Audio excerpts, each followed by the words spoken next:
Hey, what's up? Hey, what's up? Hey, what's up? Hey, what's up? Hey, what's up? You like our sad song? Actually, you can't even hear the song. It's not working. Wow. God, scuff. There you go. But you could hear my song. Anyways, if you're not in the Discord, you should be. There is an excellent picture of Rosar and Ani. Actually, like accurate, lore accurate. I would like everyone to join the Discord and look Do right it. now. Look at those announcements right now. Roe cannot be found underneath these circumstances. That's why it's not here right now. We can't find him. Big Softy, We could don't you know where he is. please post your socials? Also, Malevolent Platypus, thank you so much for the gifted subbies. Everybody gets an inspiration. And we are 5 subs in. At 10 subs, Johnny, thank you for lurking. Actually, Mwah! we're 6 in. We're 6 in. We're 6 Yeah. in. At 10, we get some shit. There's also stream loots. You could buy a pack. You could fuck around and find out, especially on this really sad episode. You could inject some happiness. Or you could be like cats and cuck me, slap me in the face, cuck me in the middle of the end battle. You could do that. Cats did that. Hazard, hey. Infanty, thank you. Hey! It's 3 a.m. I gotta sleep. Have a good stream. Thank you. We love you. I love you. Thank you so much for being here. I'm so happy. Mwah. And Fenty was they're usually in Rosie's community, so it's like it warms my heart. Thank you. Yeah. Gabe, it's an honor. I love you, man. Neutral, hey, you're here. You're here. I love seeing you. You guys are great. Oh, look, it's Bambi. I'm here to cry with you, baby. That's good, because Ani is gonna cry.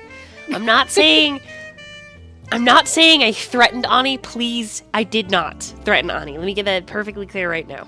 But I did say I was looking forward to this episode because I have things planned. That is not a threat. I am not threatening. Definitely. Ani. Promise. Cyric! I specifically told Bambi that you threatened me and I needed her here to hold my hand. So I didn't threaten! It was just... Very ominous. Very ominous. Oh, Very God. ominous. unfortunately. Okay, well, Zayden said it, so... And I trust him with my life.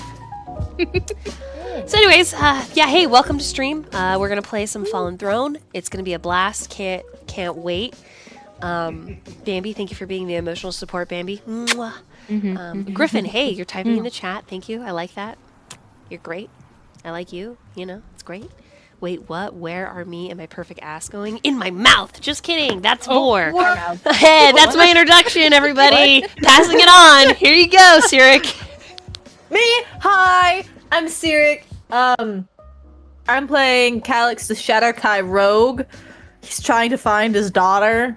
I wasn't here last episode or last session, so I don't know what happened. I gotta go through somebody's notes, or I gotta look at the transcript from the last VOD. That's okay. Happy to be here. I'm gonna pass to Sweet. I'm Sweet. I play Ani. She is What is she? What is she? Sweet. she's emotionally traumatized, okay? He is what we would call delicious. She's the kind of woman you would see on TikTok, turn the phone around to your partner or your best friend or your mom or your grandma and say, "Am I delicious like her?" Because she is bonita. And whoever you were showing it to, they would say, "Yes, you are bonita." That is Ani. That is Ani. That's true. Are you feeling bonita? Always. She's a half Oni, Oath of the Ancients Paladin, and she's traumatized and sad. That's all we got. Is she single? Not sick. Just No. She's thick though. She's real thick. We're gonna pass it on to Buppy. I am Buppy. I'm a Moscow VTuber. I do art and other things. Every Sunday, I do pay what you want, and whether for a minimum of $15 a month or $15, you can pay me to draw whatever you want. But today, I'm playing Did Remiel. all the art for Fallen Throne. So, Yeah. and they will be doing all the art for my Magi Knight D&D 5e adventure that actually Neutral Trauma is going to be in. Oh my god. Oh, so they're an excellent It's artist. just taking, Please just commission them. taking- My favorite Taylin art from Strixhaven. I got commissioned on the Commission Sunday. Girl. Wait, what? Really? Yes. That's awesome. My NPC that everybody's like, the green brain cell. Was you. That was you. That was you. That's awesome. You did I'm so this. happy that you used it. I do. I play Remiel, a totem warrior barbarian with a heart of gold. She does her best all the time. She's a little oopid, but we love her for it. I'm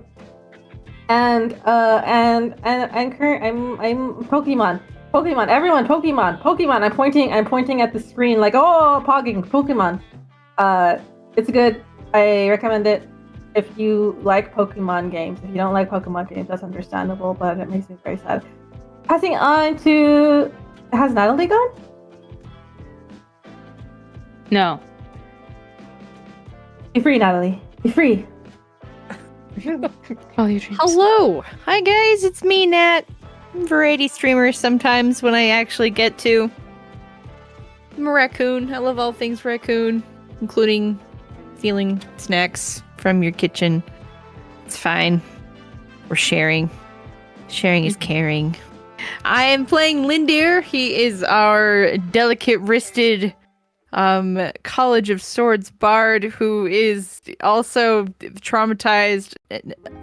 But he already was, though, so it's fine. What's a little bit more trauma, right? No, actually, this trauma is quite terrible. It was terrible news that we got at the end of last session.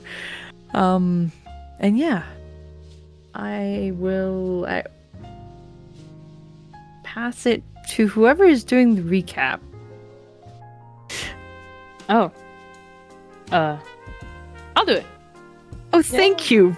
Because you said you wrote all the words. I didn't write much words last I time. wrote many words. Don't worry, I got this. We started last session ready to fight a very hot lady and a hag. But before that happened, Leviatar was trying to make a deal. And apparently also was trying to make Dazon a concubine and have him whimper. That is the first sentence. Hold on, did I say that? Oh my god, wait, that came out, hold on. You did. I said that? I wrote it down. To so you Taco? said it. Yeah. I said that to Tago. Uh-huh. Yeah, yeah. Wow, No, I didn't. You did. Wow, Dolly. Wow, Dolly. No way. Run the VOD back. Run the VOD back. That is crazy. Yeah, you said it. It's here. What the fuck? I have it in writing. It's in the notes.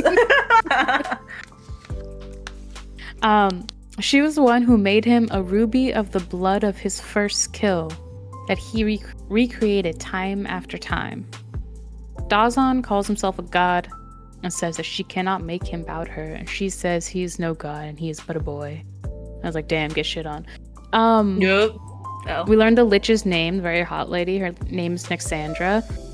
She tried to murder me, so she's still hot. Doesn't change, really. But we don't Just- like her. Don't like her, Terrible but she's really personality. hot. That's all So good all the things. blades are cursed because they were made with the blood of angels. That's the lore that we got.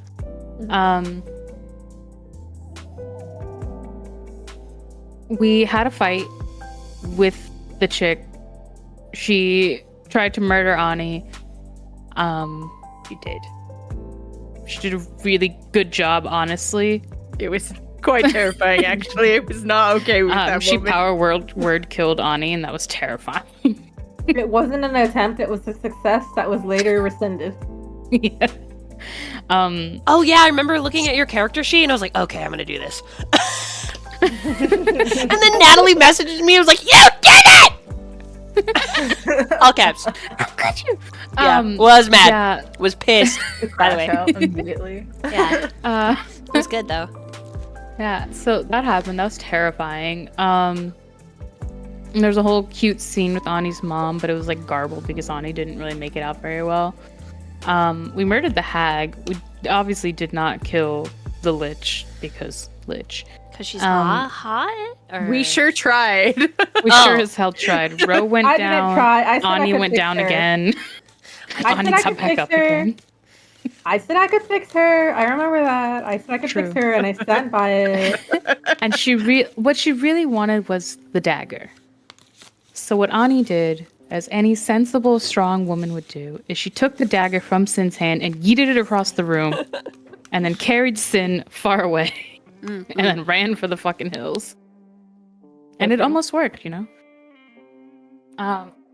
She did leave us alone after that, but then as we were leaving, there was a second archbishop that was levitating above the woods in a cowl. And from his vestments were 2 red rubies. And then as it happened, as he was casting a spell, it began to rain.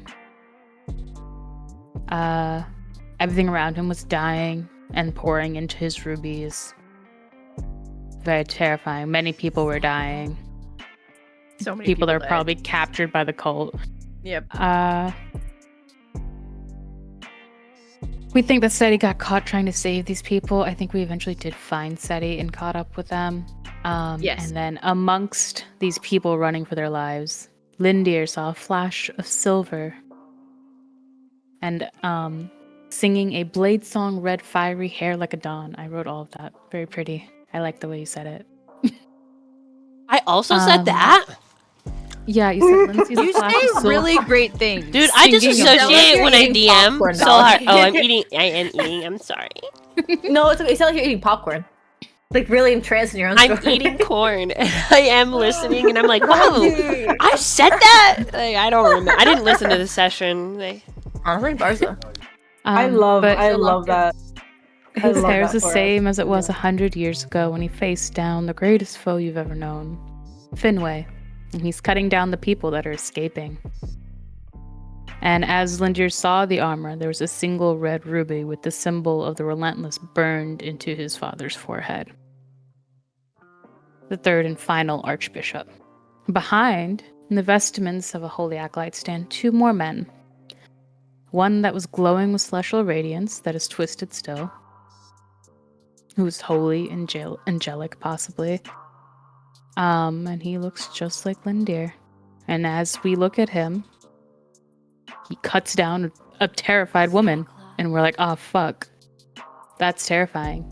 And then Remy saw Rosamund, who was also murdering all these people that were running for their lives, who was trained by the world's 2nd greatest monk, and he liked cats, and she remembered all the cats that they saved. And then the second man was dressed as an acolyte who was far larger, and he had a single horn protruding from the center of his forehead, and his fiery red flesh was dull. And it was Hero, Ani's father. And as all 3 of these men gazed at the party, they had no recollection of who these people were to them. But we remembered it all. And that was really fucking traumatic. And sad. I could listen to you read for hours. Sorry, I know we're like it's like a really traumatizing thing, but I'm like enchanted. After the trauma, the 3rd archbishop and the 2 acolytes leave as lightning strikes the remaining survivors. Each one with each bolt coalescing as bright as a noonday flash. So pretty. The field is covered in bodies, and then a single red beam shoots up from the burning Grimstone Manor to the sky, breaking it open, causing this massive dark circle, a sphere, and then all the screaming just stops. And then we all run. And an hour later, after we finally stopped running, and the rain is still relentlessly pouring, we walk. And for 6 hours, we walk until we show up to a tiny inn. And there's just this very cute older grandmother.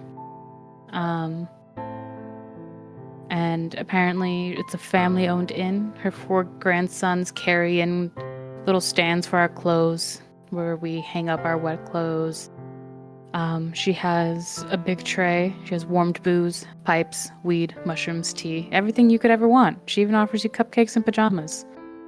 And then Sin gets naked in front of Grammy. And she liked it. She really liked that. The grandchildren bring us blankets and a bag of meat for Egerton. And then grandmother asks us to help her herd her sheeps and horses because she realizes that we are broken people that need something to do to feel better. And all of her behavior is just to help us feel normal again. But at the end of the day, or at the end of the week that we've spent here, we have a feeling that maybe we can do something about what's happened. And I'm pretty sure we ended the session with Sin stumbling out of Grammy's room, partially naked, and a frog that is stalking Sin very creepily from the window. Yeah, and then we were all at breakfast. And that was where we ended. Frog was really fucking creepy, though. It's terrifying. God, I am remembering HJ Granny. Oh, wow. The things. The things she did to Sin. God damn.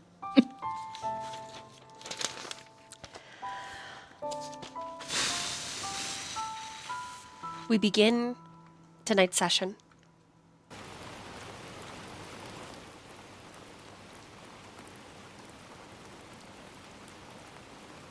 In the early afternoon the next day. The rain ceased sometime in the night, only to begin again, just before dawn overtook the gray sky. Today the sky is a monotone color, lifeless, listless, and the rain is cold. And it has been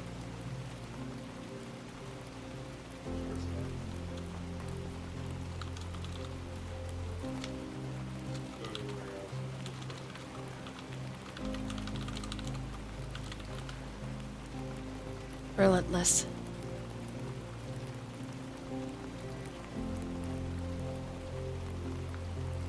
And sad.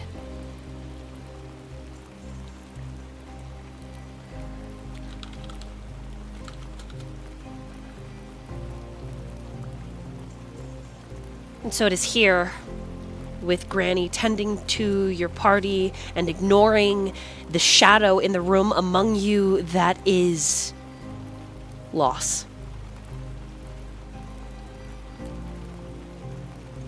That are men that should have been dead, or men that should have been alive.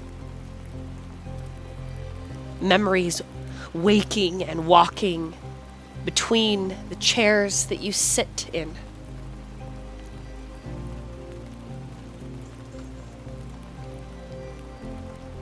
Rambros, Hero, Finway.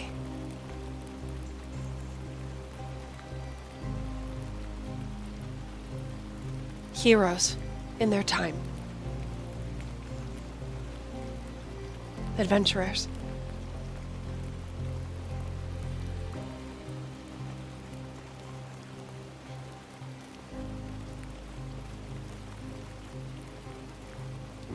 It is Granny who breaks your silence. Did anyone want an apple and some caramel with your breakfast? I was thinking that a little something sweet might, help you get a little bit, put some zest in your step on this, gray afternoon.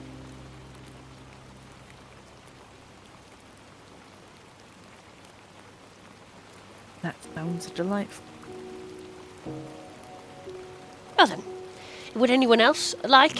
I could, cut some up for the group of you. If it's not too much trouble, could I request some milk and honey? Of course. Happy to provide. Do you need any help carrying anything? Oh, Granny's got strong hands, handsome. You don't need to worry. Sin shudders and stands up and leaves to his room, to which he will be in because his player is gone. I think Granny has been reinvigorated by the sight of a younger man. Oh, younger men. Love him. Can't live without him.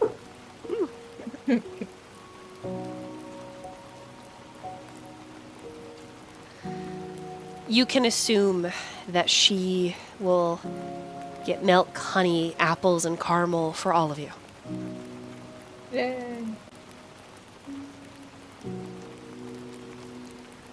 And so as the quiet descends again like a mist among you,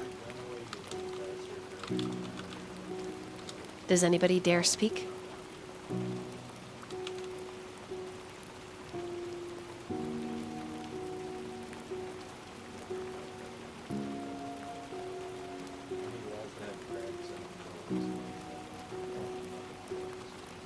I think there's a few times where it looks like Lynd'ir is going to speak, but then kind of changes his mind.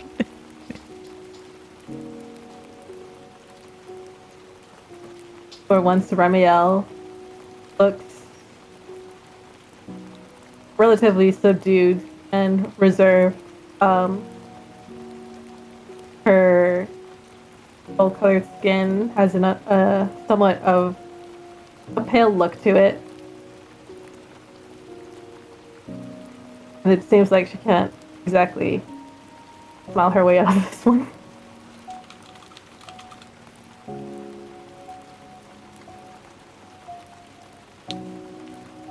Where do we go from here?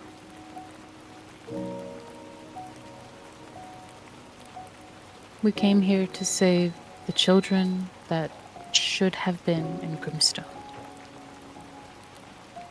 And seeing as Grimstone has been blown up, I don't know where to go from there. Seti hits the table with a loud slap and stands and leaves. I'm sorry, Seti. As you catch their profile, they walk out into the rain. No umbrella. All the way to the repaired fence line, where the sheep are huddled under their paddock. And they stand there.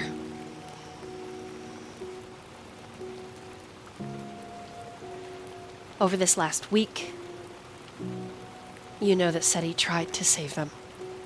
Every single one. And failed.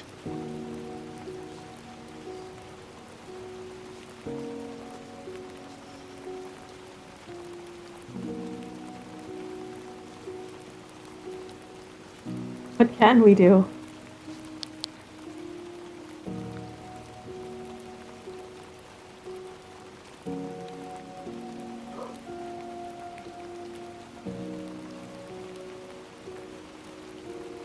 It's a good question.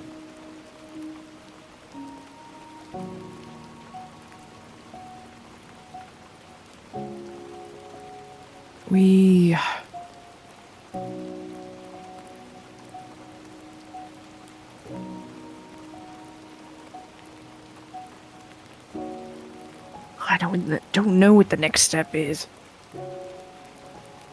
I mean, we still have...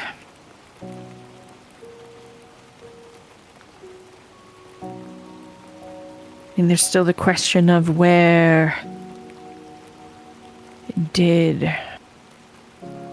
everyone go? We do know, if I remember correctly, there's been a lot.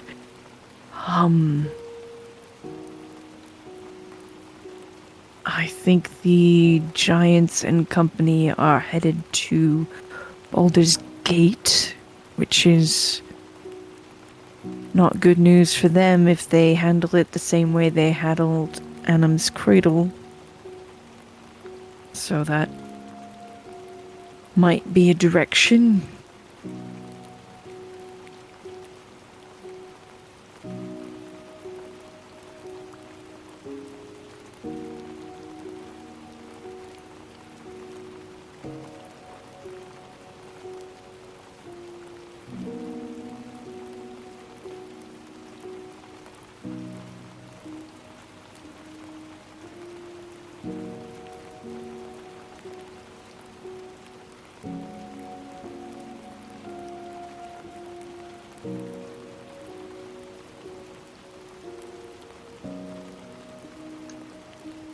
Roe enters into the room.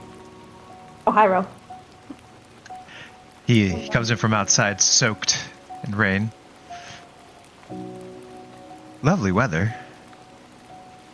It smells wonderful in here. Why is everybody so sullen?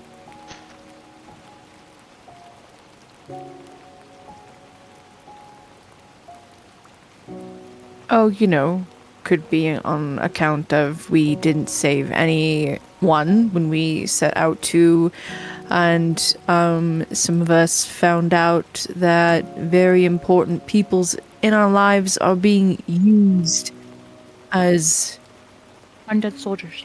tools. So the mood's a little heavy.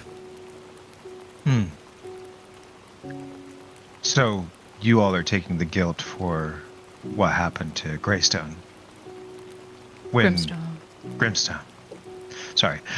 Okay. You're all taking the guilt for Grimstone when we were up against amazing challenges and thinking that no matter what, the small group of us were going to save an entire town?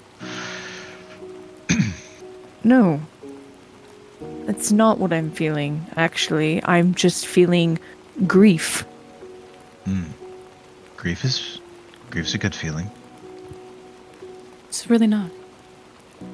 Oh, on the contrary, it's a necessary thing. It tells you that you're here. Grief is just longing and love that doesn't have a person or a thing that's still around to reciprocate. You're supposed to have grief. It's part of life. At the mention of love, there's a sharp snap as Remiel slaps herself on both of her cheeks and stands up. That's right. Grief is just evidence of our love. And of course we can't save everyone, so there's no reason to beat ourselves up over it.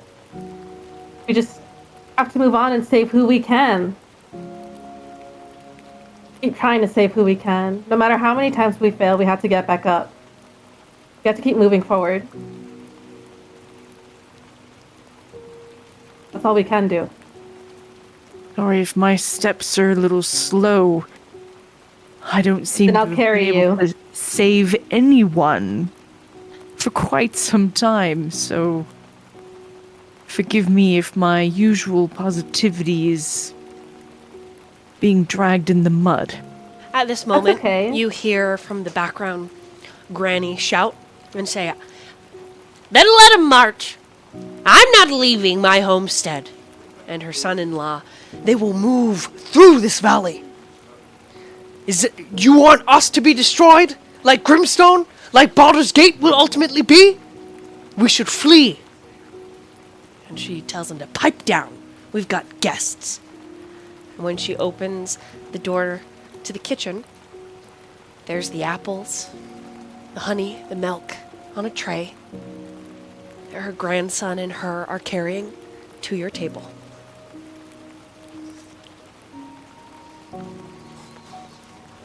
Here you are, dearies. Thank you. She smiles at you sweetly. You'll catch a cold if you're traveling in the rain or standing out there like your friend.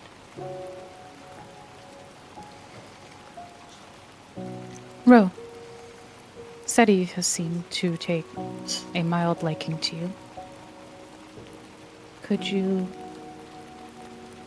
maybe talk to them and tell them I'm sorry? I Sure. didn't mean to offend. How did you offend them?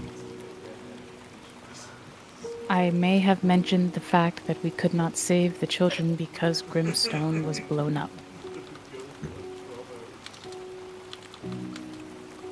I see. Granny, may I have a nice hot bowl of porridge? Sure. I'll get it for you. Just one moment. And she's been patting Lynd'ir's hair, and whoever's sitting by Lynd'ir, she's like squeezing their arm, very motherly.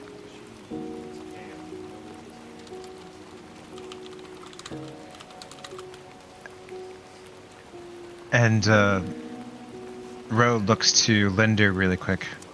Lynd'ir, would you do me the favor? And he starts pulling off his long jacket that covers his armor and everything else, and he kind of holds it over his head. It's like, do you think you might be able to give me a little whoosh underneath my jacket here?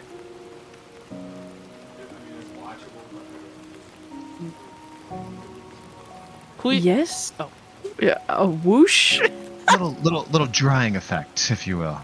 Ah, yes, of course. And prestidigitate. Yeah, that thing. Thank you. You're welcome. Fantastic abilities. I don't know why the gods don't give it to us. I was like, a gust of air?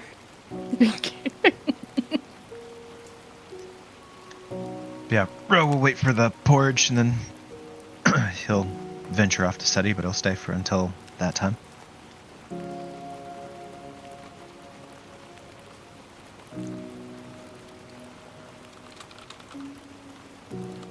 Remiel, you are correct. We just have to pick ourselves back up and keep going, and that is what we'll go.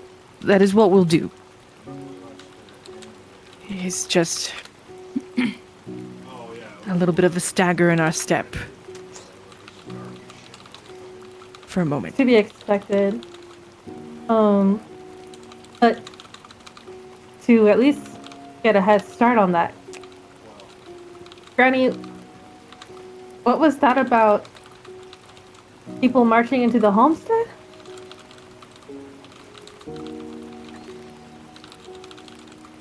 I think she went to make that porridge for Brother Roe. Yes. Ro was waiting until she came back, though. And then he Right, but left. I think she's in the other room. He hasn't left yet because she's in okay. the other room. Yeah. Okay. Yeah. And then she'll direct the question toward the sun.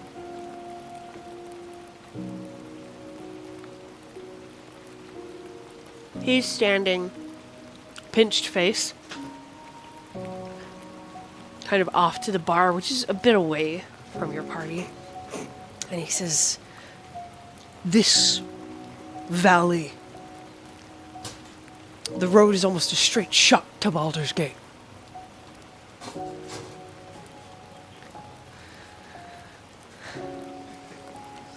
The forces that I saw are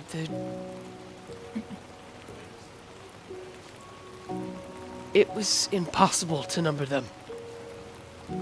Giants, men, an army. With them, creatures unlike anything I've ever seen, indescribable. Why no lords or bannermen have met them, I don't know." And this is when you realize, when he says the next piece, that the world doesn't know. I don't know why the heroes from Anims haven't. They should be answering this. This is what they deal with. This is what they do. The giants took out Anims first. Anims was destroyed. What? All of its residents taken. Somewhere. He starts to pale. Taken? But, that's why we're here. Correct. We are what's left of Venoms, and we are trying to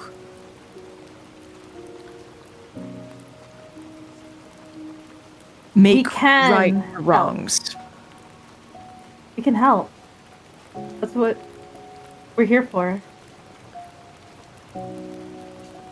Then you have bannermen, like the Lords. You'll need hundreds. Oh. It's just us. Well, Just- not just. Just you? Just you? The 9 of you? That's it? We are all that is left. He pales But we're good. and he But steps we're back. good fighters. You don't have to worry. We are lost. You can do it. No.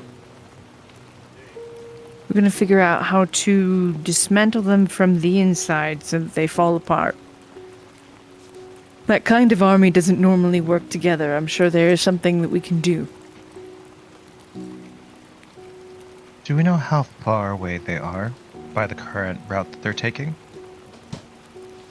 2 days from here. Where they have smaller scouts. Smaller squadrons of them. All throughout the valley. And how quickly are they moving? The scouts W- quickly. are- All up and down the Sword Coast. The army, slow. There is a massive amount of them.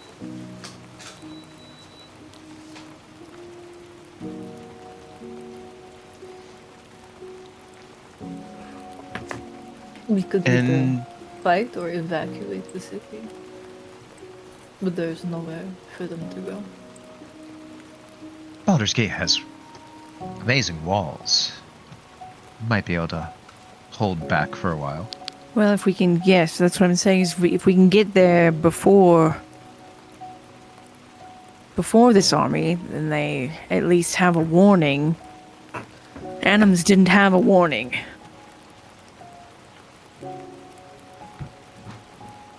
They were crashed upon like a tidal wave. But if we can get to Baldur's Gate, give them a warning, and then go from there.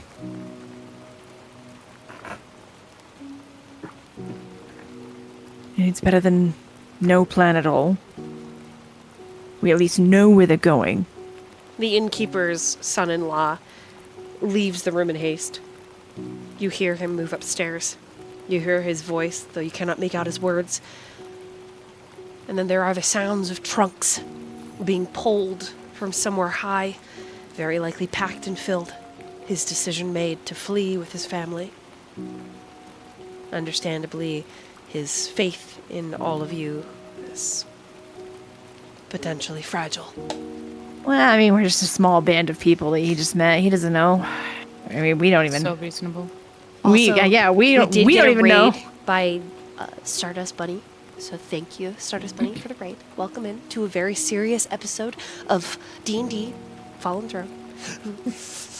Hello, Raiders. Hello, welcome in. Thank you for being here.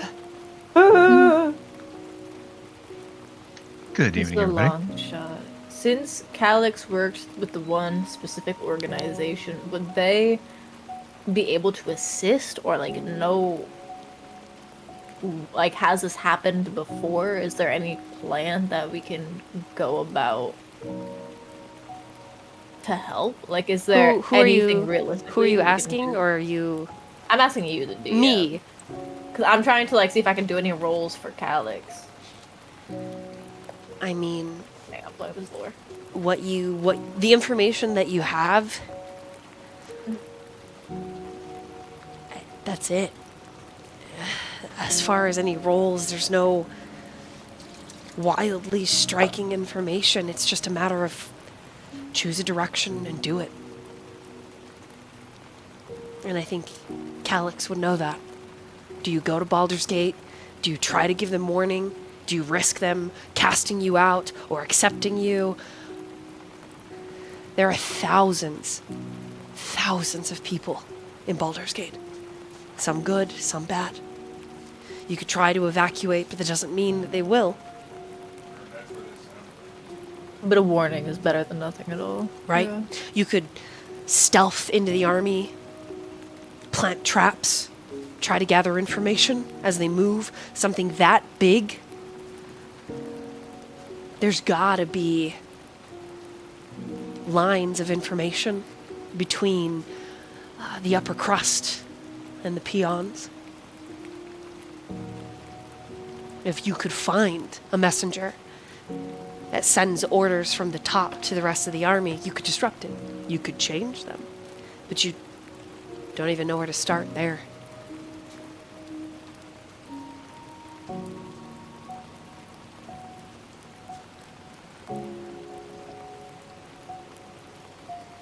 Not to mention for Calix personally, he hasn't had a chance to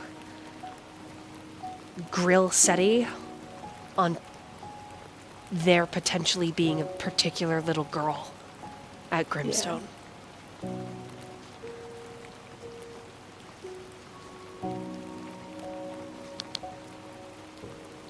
If we're going to warn them, then we should be leaving now, rather than later.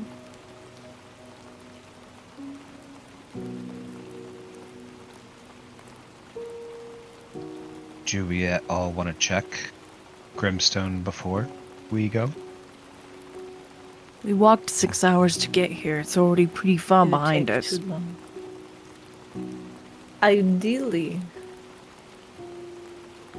we figure out where their trail is, and then we avoid it. Hide in the tree lines. Get there first.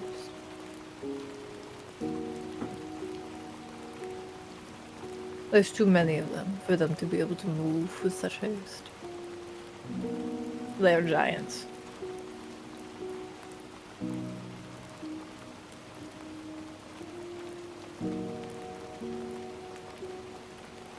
Well, it's as the grandson said. It's it's pretty much a straight shot from here to Baldur's Gate.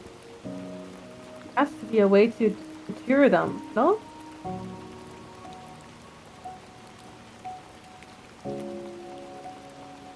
Buppy, I didn't hear you at all.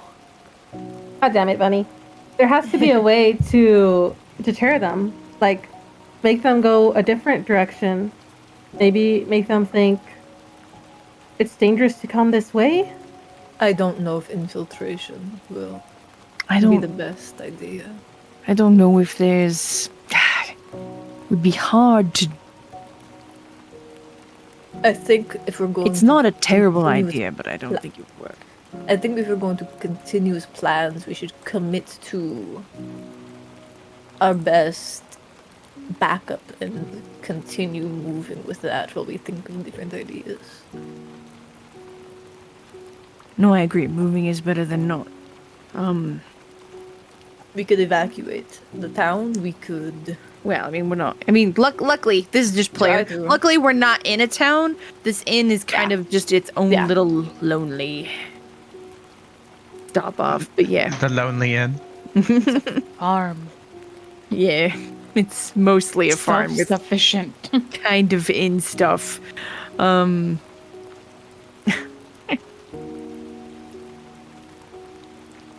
Well, I say let's have Brother Roe work his magic on hopefully bringing Seti back in, and then we'll look into moving. I'm not a wizard. Your social magic, Brother Roe, your verbal communication skills. You do Oh. holy magic. It's fine. Go fix it.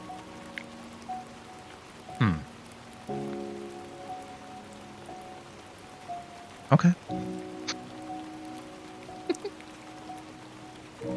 But I agree. Diverting the flow of an entire river with only a couple of rocks is not a well-laid plan.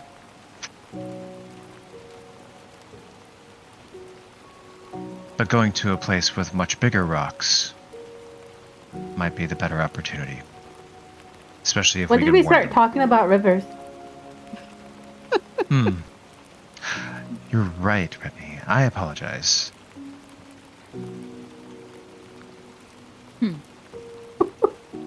Sorry.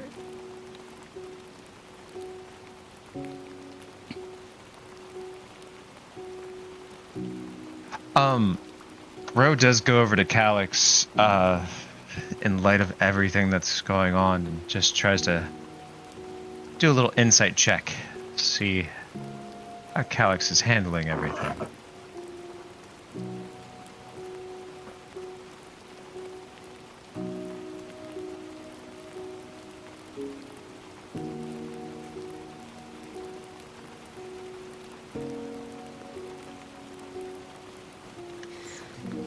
Would you like to roll an insight?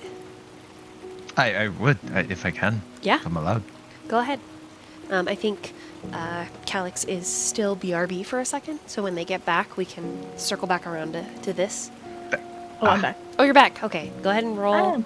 Set a DC for an insight. Brother Roe is inciting how Calix is handling all this.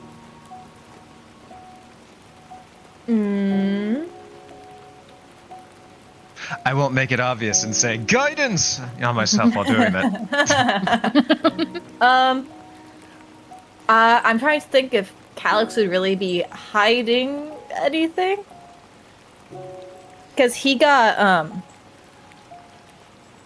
I'm being incited, right? Yes. Yes, rolled an 18. Ooh. He got a dirty 20. He seems pretty well put together as best he can be. It's Calix, he's not really that sturdy after all. The gears are turning and he's trying to think of a solution in the grim and bleak situation. Because there's nothing else to do. It's a pretty solid bet that this is like him either coping or he's just trying to finish what's already been started. Trying to shuffle through it.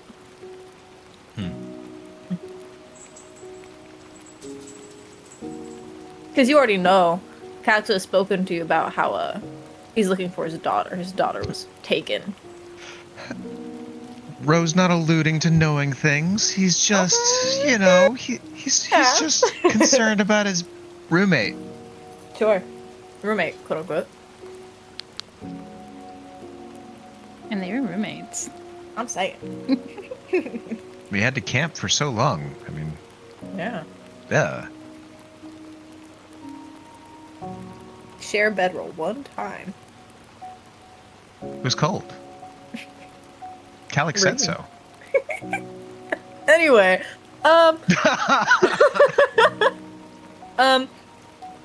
Calix is he has like his journal out and he's like, let's see, what do I have? It's clear that he's trying to like make a really crudely drawn map of like where we are in relation to where the giants are heading, to where Baldur's Gate is, to where we came from. And like the list of like not quite objectives, but the things that are in motion right now and different routes that can be taken. So it's like evacuating, fighting, infiltrating, trying to find allies to help.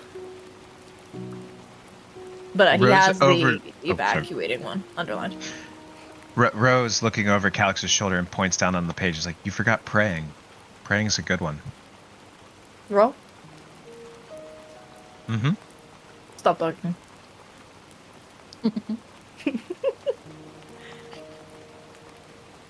He adds praying in really, really small writing next to his list to humor him at the very Rose's least. smile just gets so much bigger. Do you have any other ideas? Impossible. Yeah.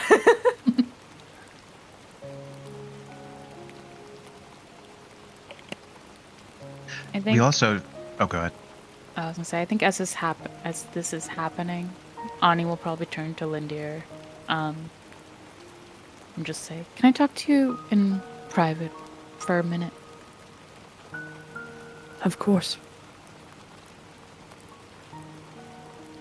I don't think there's an actual private place to talk in this inn. The barracks. The little. Yeah, I rooms. was about to say the room Aren't we've we been all sleeping sharing in. one room? Yeah, but we're not in there. We're in like the dining area right now, so we could go in there to talk. Yeah, nothing wrong with two adventurers just getting up from the table and going into the bedroom. I mean, it's totally fine. Remiel will be asking questions.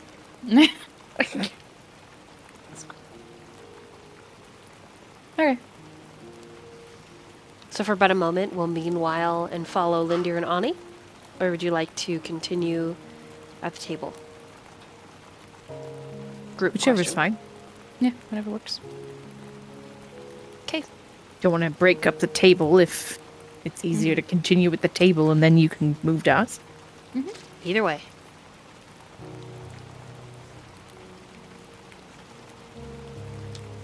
Group question. What are you feeling? I'm good. Go with the conversation, in my opinion.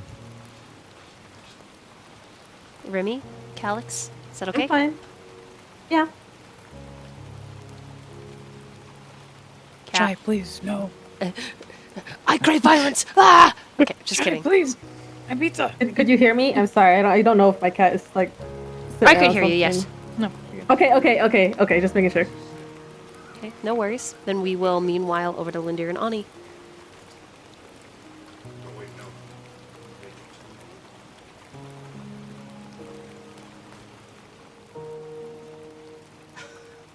I guess first question.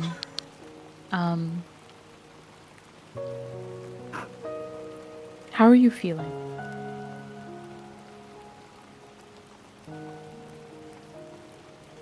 He...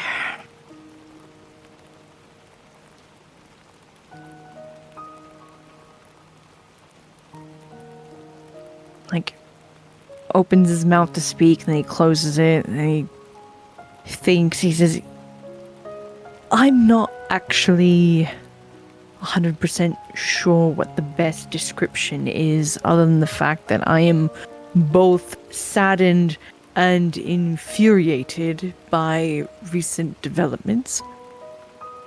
So, yeah, I guess it's not as complicated as I thought. I'm sad and angry. Would I upset you more if I asked you questions about Valeska? No, it's fine.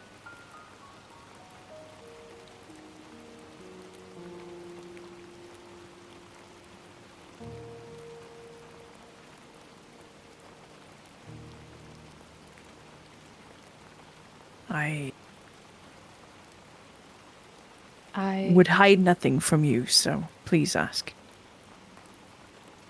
I don't want to assume, but you and Valeska were in love?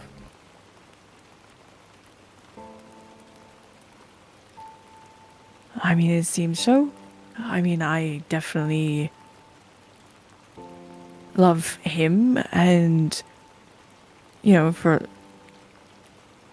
I didn't realize how much that was reciprocated until it was basically too late. But, yes. I suppose we were. When you lost him,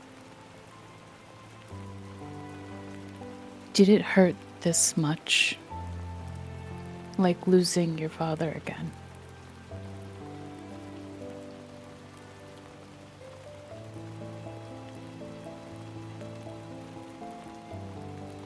Yes.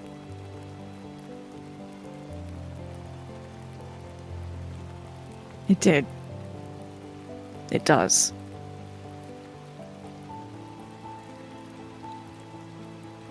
Is it worth it to love someone that deeply, and to know that you could lose them, and to feel that pain again.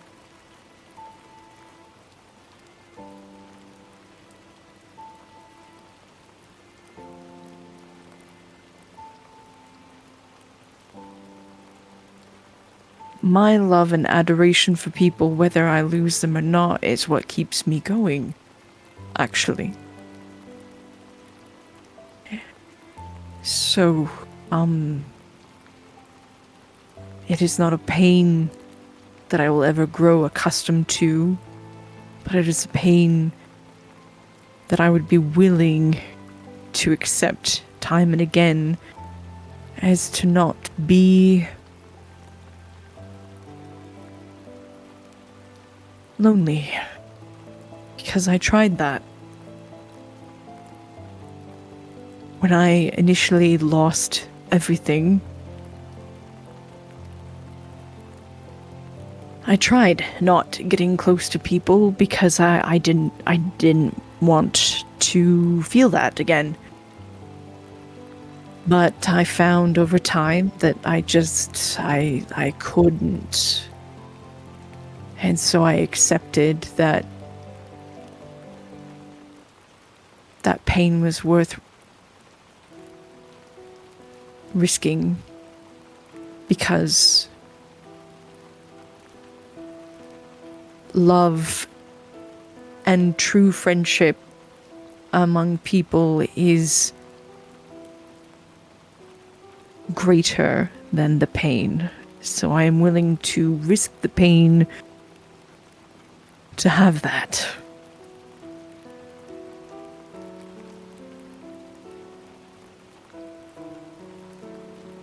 Would it be weak of me to say that I'm not? To say that I would rather keep all of you at arm's length, so if the time comes, I could sacrifice myself to save you all. To save you all from that pain. To love you from a distance.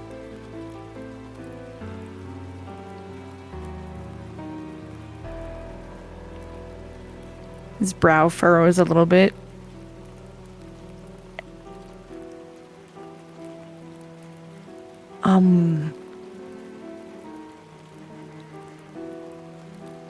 What has you thinking this?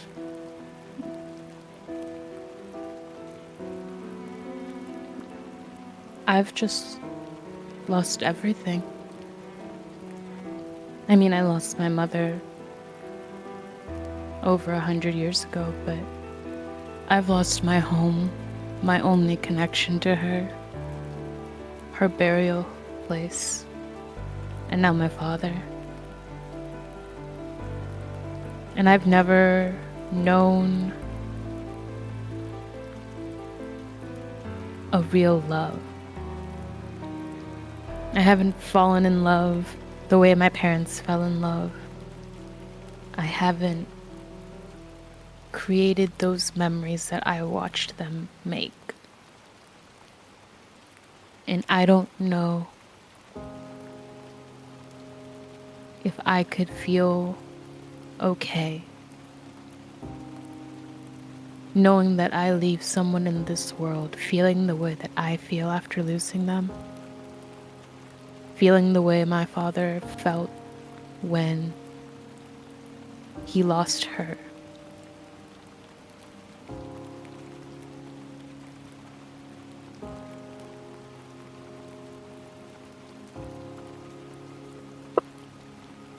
Wouldn't that just be too cruel of me?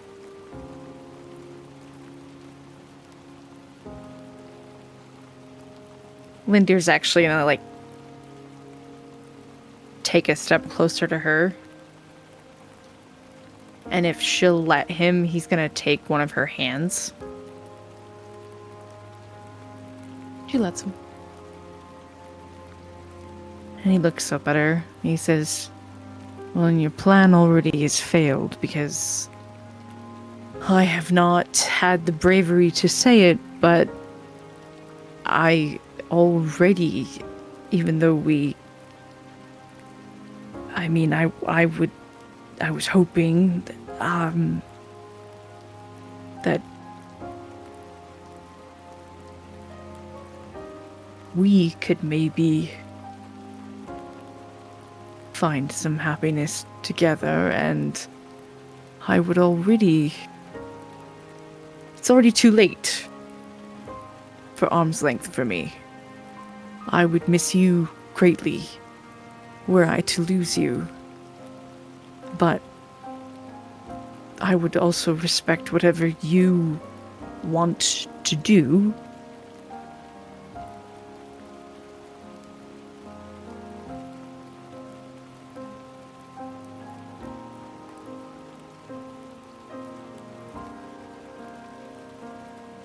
And I'm not trying to presume anything or put words in the mouths of people I've never met, but knowing their daughter, your parents seem to be amazing people, and I know that they would be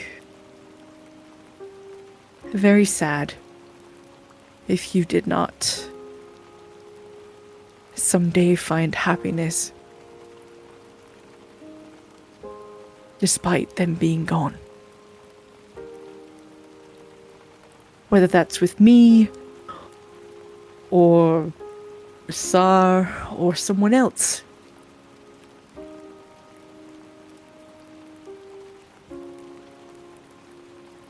Love. They would have liked you.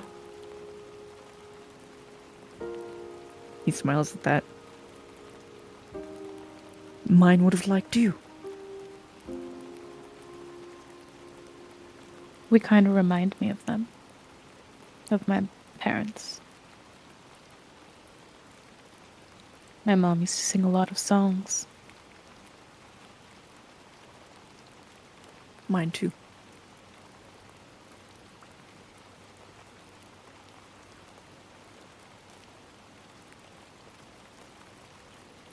But what I'm trying to say is the feeling when you do find that love, it mends and sustains the heart in a way that nothing else can. And I would say that no matter how painful losing people I have cared so deeply for, it's my love of them and the memories of them, the good times I had with them that sustain me in my darkest hours.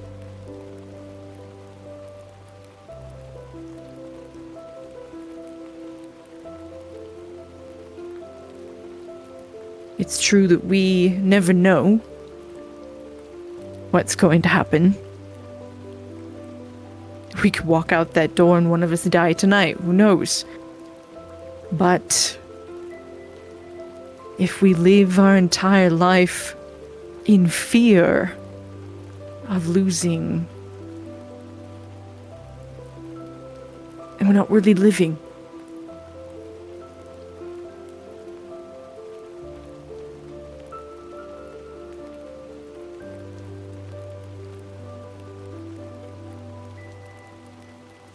Very brave, Lynd'ir. I think you're very brave in all that you do, but I think that the way that you love everyone so deeply, and how you hold them in your heart long after they're gone, and how you honor them, is one of the bravest things I've ever seen you do.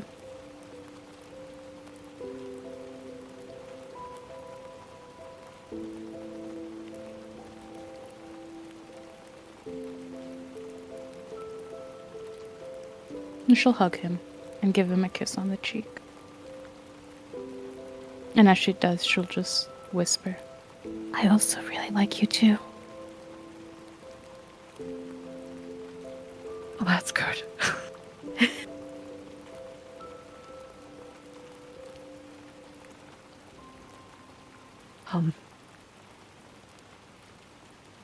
Was there anything I could do to help? Like, how are you holding up?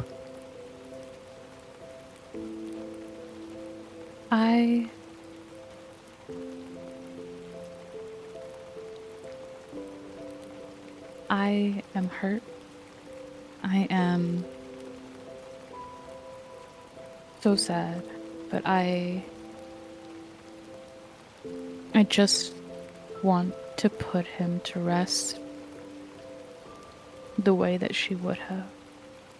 I want to know that he is with her. And I would like it to be me who gets to do those rites.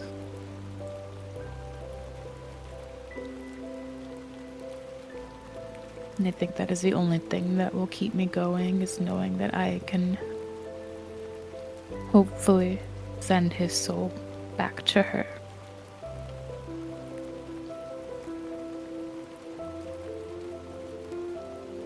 And that is what we'll do.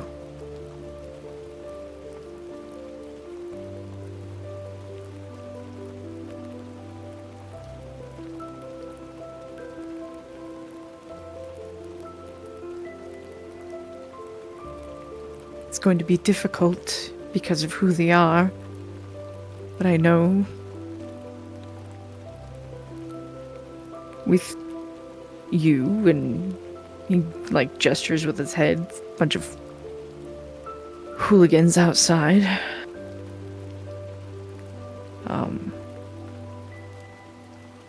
With you by my side, it will be a little less difficult.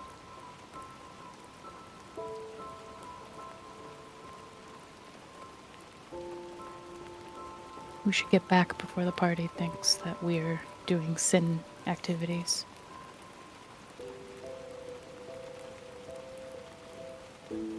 I suppose so. Kind of smirks. It's kind of fun to let them think whatever they want, though. We know the truth. And then she'll hold his hand as they walk back.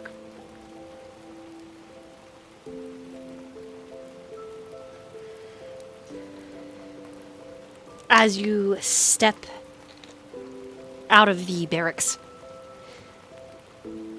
is there a conversation happening in and among Calix, Roe, and Remiel?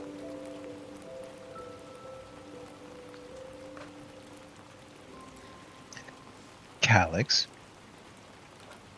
Calix like slowly turns his head till he like craning his neck to look up. I assume that Roe's standing. Calix is not. So He's still behind her, craning his yeah. head. Yeah. Craning his head. What? So,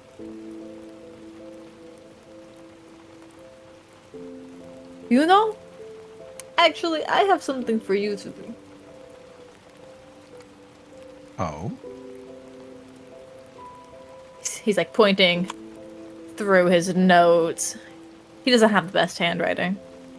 He goes speech, he goes evacuation and locating warpath, and then there's a detailed list of several different ideas that he has for evacuating once in Baldur's Gate, and like he has a pretty well thought out map now. Like it looked kind of like chicken scratch at first. He's outlined it. He's detailed it. Has a mark where we are, where the giants will probably be coming from, or expects them to be going from. And then Baldur's Gate and ideas of where they can evacuate to. He'd also have different places crossed off that have already fallen, or that we've been to, that have led to nothing. We need to have everyone on the same page for this. I'm sure that Sin will be staying in this room. He can catch up later, but I need you to speak with Satyr. Not sure what they feel. I'm not one for feeling. You are better when it comes to emotion. It's sad to say.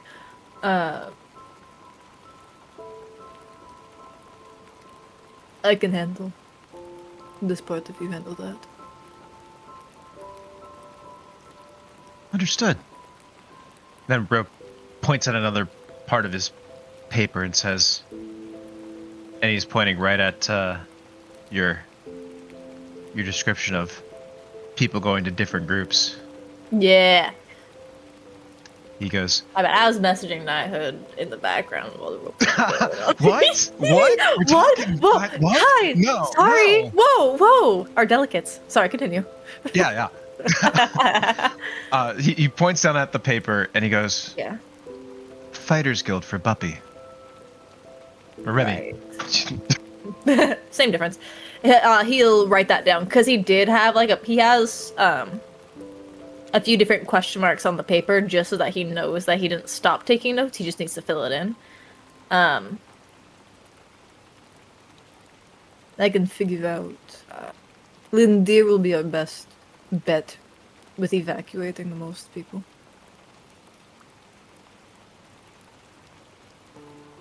I like this idea. We should try speaking with officials first.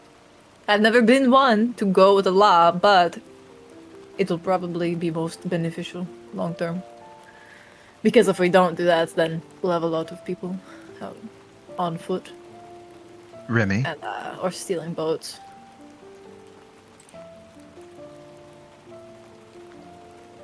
Remy, dear. Yes? Are you ready to let your muscles do some diplomacy? I thought you would never ask. Okay. What? I mean, what do you think of the whole situation going on? I have learned that from traveling with everyone, that thinking is not my forte. Right, naturally, but still, you surely have an opinion.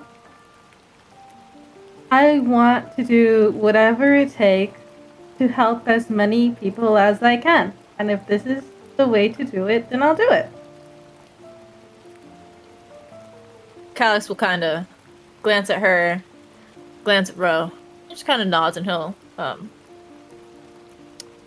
a little dot next to Remy's name on the paper, and he has a dot next to Lynd'ir's, to Remy's, and to Roe's.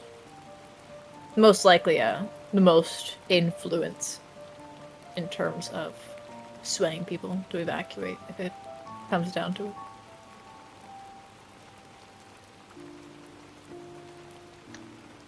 That I'd is probably what like for- Oh, go ahead. Ani and Lynd'ir walk back to, is a back and forth about evacuation plans. Yeah. Oh, did the light go out? You guys are holding hands. Were you lost? What the? What? Why would we be lost? We just went into the other room to speak. Are you guys dating yet? Do you kiss on the lips? Oh. What? you- Just immediately join that. Like, Ro pulls out his book and he's like, I can perform a wedding. no, what? What's wrong with all of you? The world Oh. is ending. We might as well. Oh my god. I mean, The world you- is not ending because we're gonna stop it from ending. You're right. I have a plan. Okay. Sure, so you just started with a bang. I need the Recite- party to Yeah. roll perceptions. Okay. Sorry, you said the whole party, DM? Yep. That 23. Where do you want us to put it? oof. I'll put it in mine. Close Just to a nat put it in the 20. Discord. My. Okay, I was gonna say my roll 20 isn't working for me right now. I just rolled a normal ass 10. Just a straight 10. Nah, fuck off, bro. Sorry. Oh, is it because my roll's higher than yours? Yeah, it is. I got like 1600 plus on all my skills. Shut up. Only the ones that matter. I have a +9. Gosh. Okay. The music is gonna kill me. Not before Roe kills you first. No. Everybody else, everybody except for Remiel, you hear upstairs some barking. Barking. But coming down the stairs, you hear Crimson. Well, I think you should tell them the truth, or at least her. And Rasar says, Enough. Enough. It is not even my place to begin with. And the two of them, well, Rasar, coming down the stairs first, stops as all of you, except for Remy, who just said, you guys should start with a bang! Everyone else is looking at Rasar. And Crimson is grinning like a cat behind him and is like, I agree! You should start with a bang. And she's looking directly at you, Ani.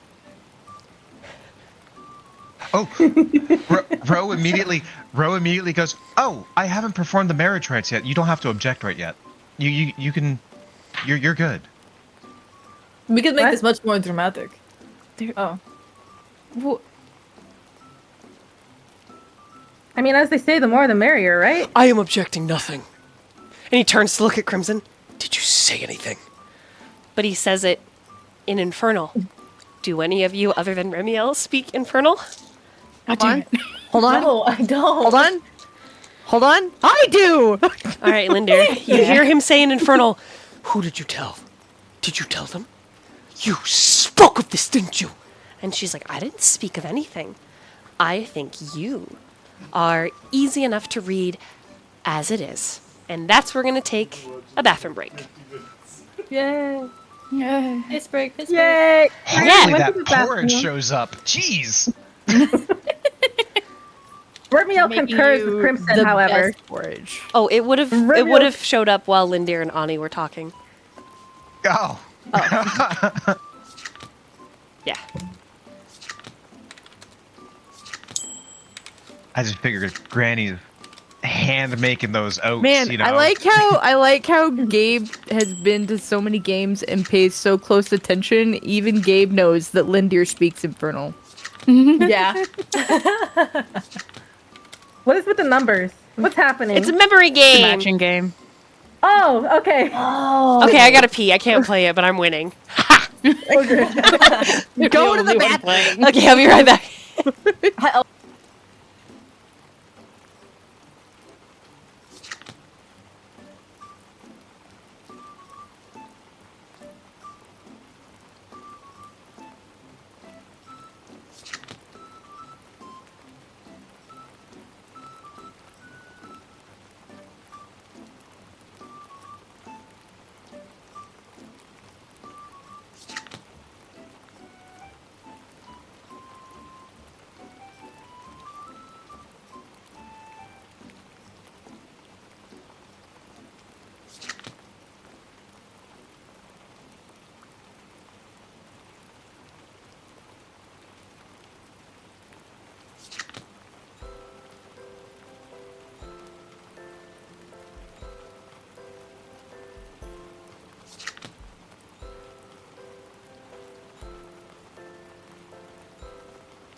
useless at one point or another. I understand. It's true. It's true. Hey, we're back. What's up? I I really like the memory game, so I was trying to win one last time, but I didn't get a single fucking one. It doesn't matter. Doesn't matter. We're back into the game that is a little somber. I'm sorry that I waited until you got off the BRB screen to open my soda. That's okay. I like the sound. Like your funny sounds, Crispy. funny friend. You know what? Hell yeah. Maybe that was just you, like Remy popping knuckles, you know? Yeah. That'd be a crazy sound for popping knuckles.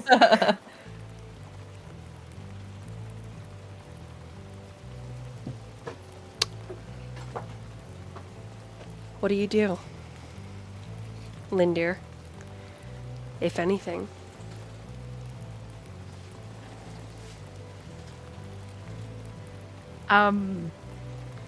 We're all back in the same room, right? Correct. I think I did. Oh, go ahead. I'm sorry. I was gonna say I did want to say that Remiel would want to go. She's right though.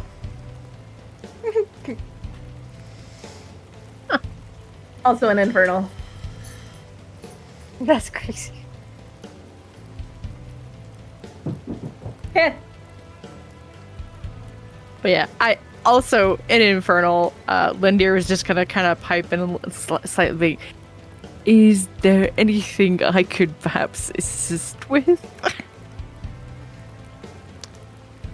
Rasar shifts, his face flaming slightly, and then stiffly bows, Apologies, nothing. and he is going to leave out onto the porch.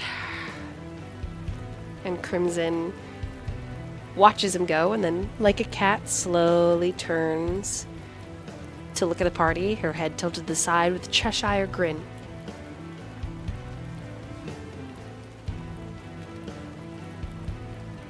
But Roe looks back and forth at everybody. I can also, you know, I'm fine with wedding polyamorous couples too. That's totally acceptable. My goodness, why are we having this discussion right now? Remy is smiling so innocently as though she did not say anything cursed. She did not take the devil's side. No, never. She's on the side of love.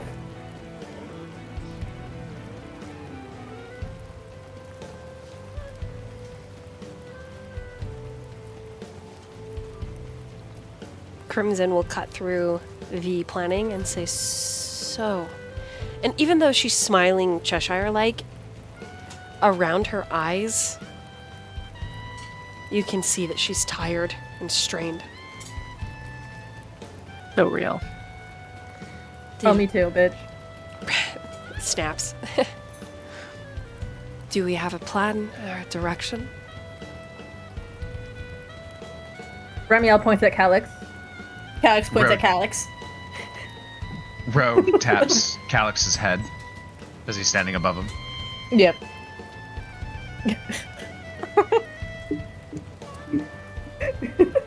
Apparently they have a plan. Plan. Yes.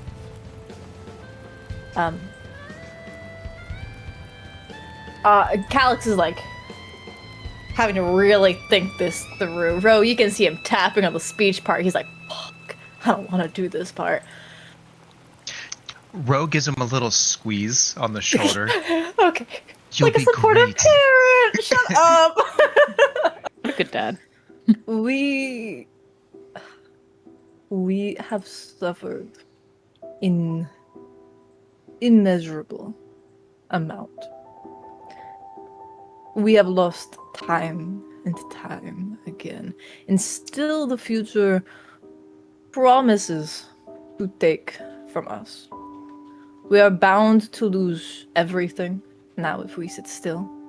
The devastating future of humanity is falling into our hands piece by piece, and unfortunately, we have to answer to it. For our mentors, for our parents, for our children, for ourselves. There are people Alex, to lighten the save. mood. Huh? You sounded a little bleak there, buddy. Sorry. There are people to save from suffering our fate. There's time to bring an era of peace at the expense of ourselves. And I am not asking any of you to fight. We've already all fought quite a bit. But I am considering and drafting plans of evacuation for Baldur's Gate. Developing different methods for us to pursue in order to save as many as we can. For now, I need us to consider moving at the earliest convenience and locate the warpath the giants are on. I have different things in the works for when we get to Baldur's Gate itself. You are funny, Calix, she says. You look at me and say, I don't have to fight. But let us remember that it was me, my brothers, as an assassination attempt. And our friend at the temple lost.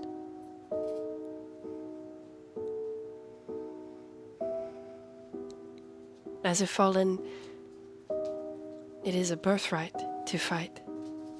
A very existence, a sin.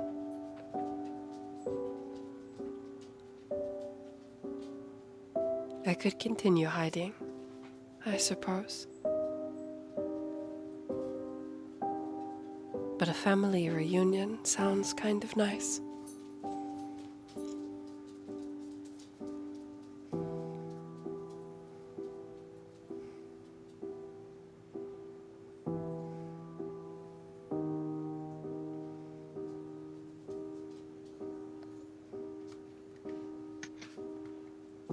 You said Krim looked a little uneven or like weakened? Tired. Tired. Ah. Weakened would be a good word for it. After all, because of the nature of what she is, there is only so much divine healing can do for such an abomination. Krim is standing right there with Calix and Roe. She's right up by Calix. Mm-hmm. Roe looks at Krim and he pulls up his sleeve. Do you need more than healing?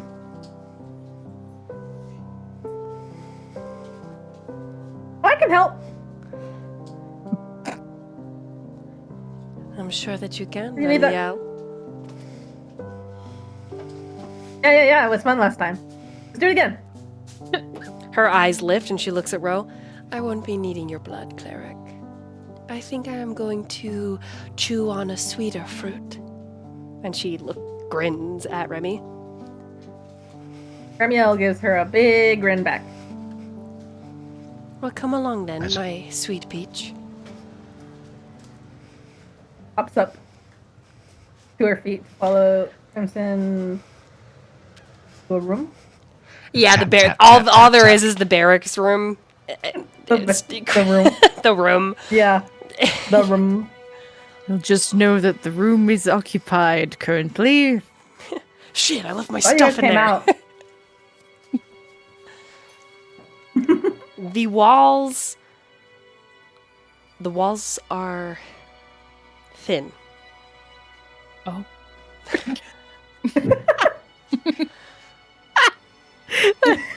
the little oh after that is what really made it worth. Oh, that was good.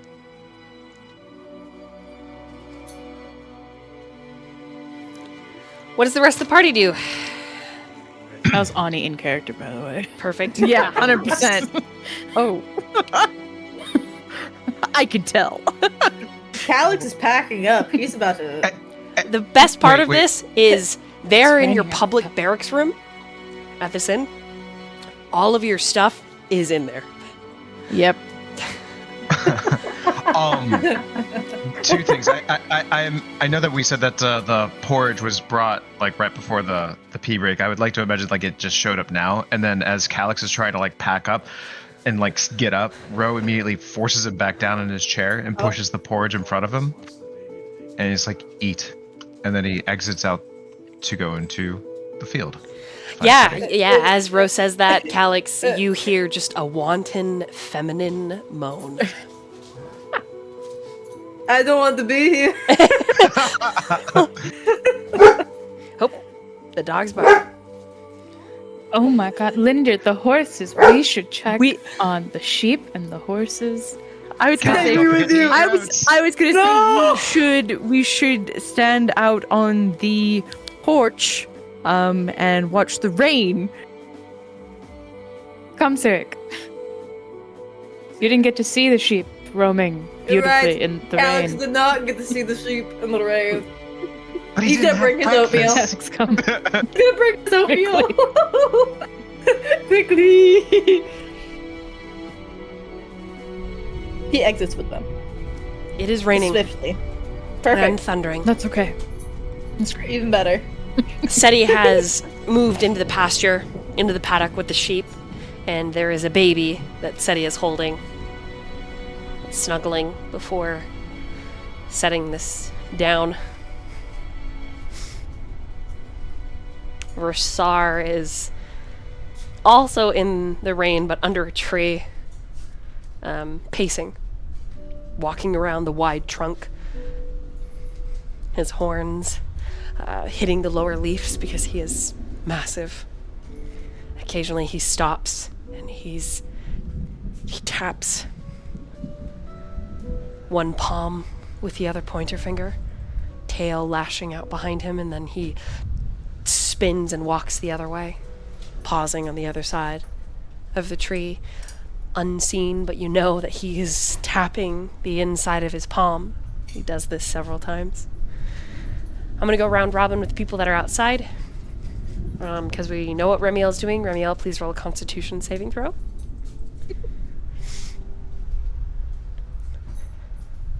Okie dokie.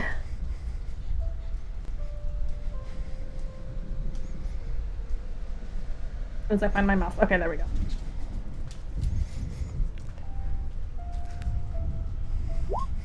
That's a 19. Okay. We're gonna start with Remiel because it is not only activities of the night and the day and whenever libido strikes. Whenever the mood strikes. But after the first climax, as you are settling back into your flesh, Remy, flushed and foggy at the edges, I would speak. I would say. Crimson speaks. What does the world look like to you? How do you see it? What do you mean? What is it like, the world, to you?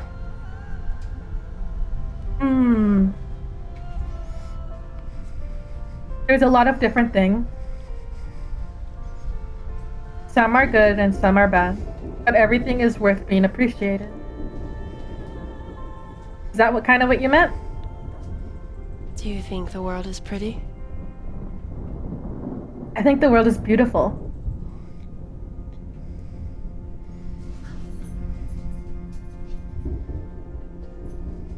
What's your favorite part? What?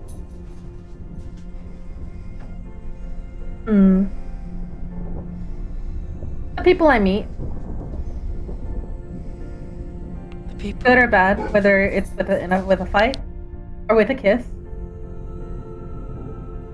I think every interaction is important and awesome.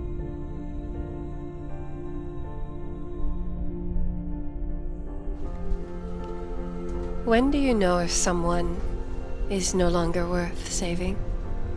If they are all beautiful?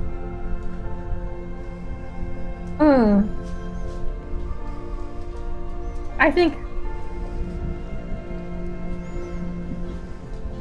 think that everyone is worth saving. Even Dazan? Even Dazan, if he wants to be saved. She smiles, brushes some of your hair off of your brow, touches the delicate moon curve of your smaller horn. So you think the world is more good than bad? I think putting things in black and white like that is a bad way of looking at things. There's still good in the bad, and there's bad in the good. Nothing can be perfect. She throws her leg over your hip so that she's straddling you as the two of you speak. And she, being smaller than you, lays her chest to yours. Her fingers just twisting in your hair. Bad in the good and good in the bad.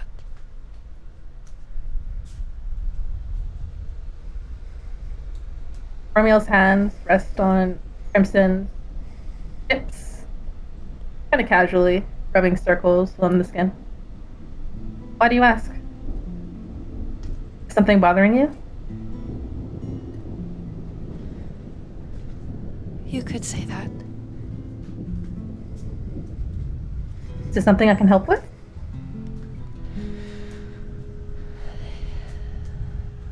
I think so. I would like you to. She gives her another big grin. You can ask me for anything. I like that about you, Remiel. You are soft and strong, but sweet and very eager. Experienced and yet innocent. So very innocent.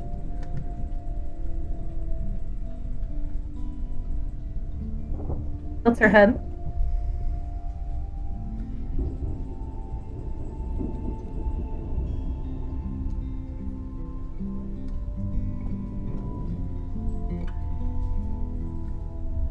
I find that I think of you often.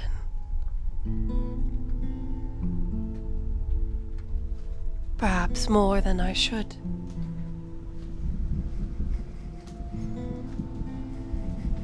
Is that a bad thing? I do not know.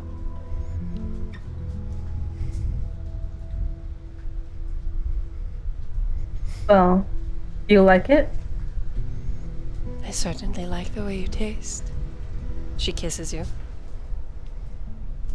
And then her kisses Remiel pepper down your chin and your throat to your sternum over your heart. Remiel laughs a little bit. That's not the question. I know. But it is easier than trying to explain. And her face moves over to the mound on the left side. Toys and teases, and then she moves over to the right. And then follows the trail, the valley, down to the apex.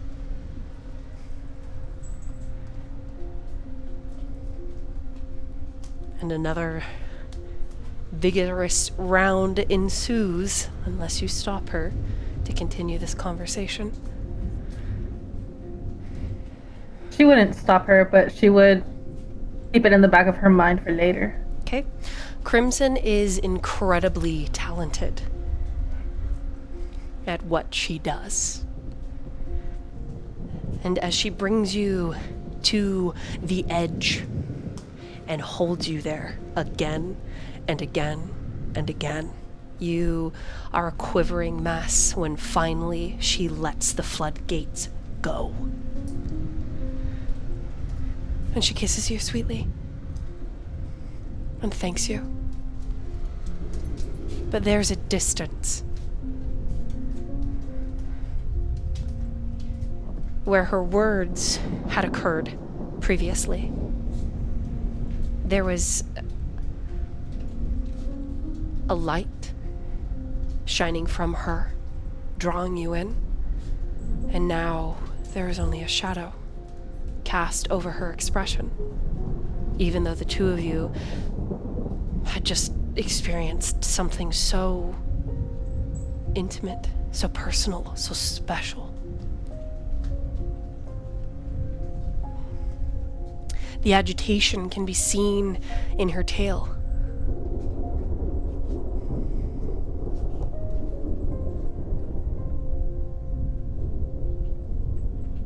Remiel catches her tail and loosely twists it between her fingers. Not in a way to hurt, but just kind of catch her attention to it. You don't feel better. What's wrong?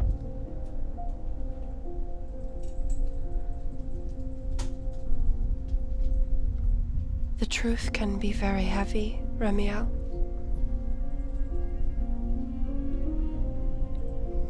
Well, you did just say I was strong.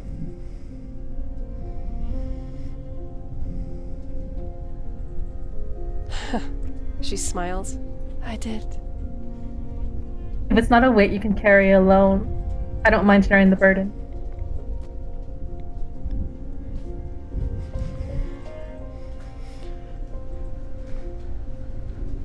She looks at you. There's almost a forlorn look there. And then she glances down at her tiny pink palms that end in those razor claws.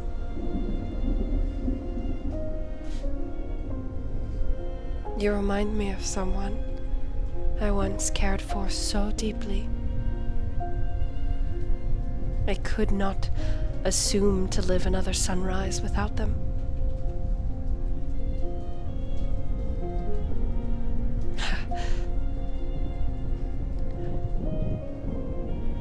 It is horrible of me to think of her while I am with you. Remiel shakes her head. I couldn't be more honored. There is love in pain. If it hurts, that means you still care about them. I think that's important. But you are also different.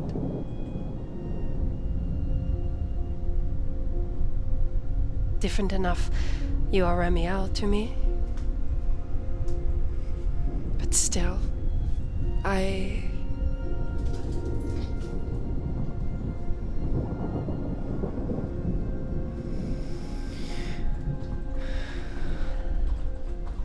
Do you feel like you are betraying her? Her memory? By being with me? I don't know.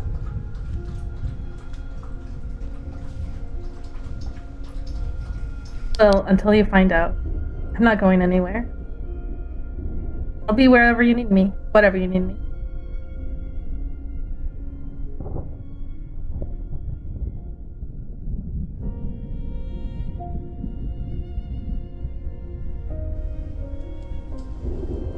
She smiles at you. It's very wan. You are so forgiving. For someone who is bordering on using you.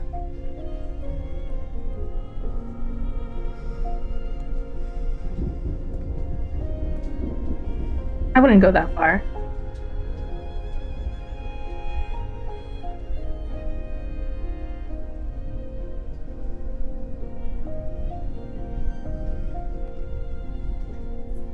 I just don't want to forsake someone else's good memory.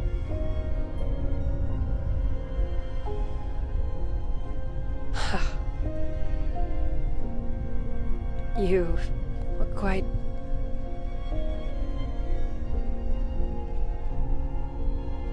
You are so sweet. She cups your face, and her other hand comes up around your neck and squeezes possessively, and she pulls you to another kiss. Nice. My fault. And there's almost a guttural sound. Her eyes flash in a demonic way. She says, I will have you now. And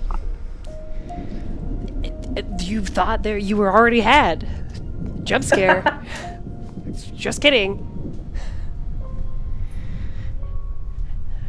All good. Remiel goes into it with good nature, even going so far as to laugh as she pulls herself into Crimson's embrace. And we'll meanwhile there.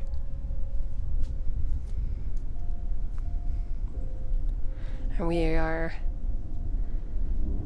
gonna slide over to Roe, but not before Remiel. You succeeded your Constitution saving throw, and though you are covered in love bites, and you are a little woozy from the anemia and the taste, you are refreshed, as opposed to depleted. Let's fucking go. All right, Brother Roe. He ventures off into the pasture, up to find Seti, making sure that his back will be towards the farmstead inn.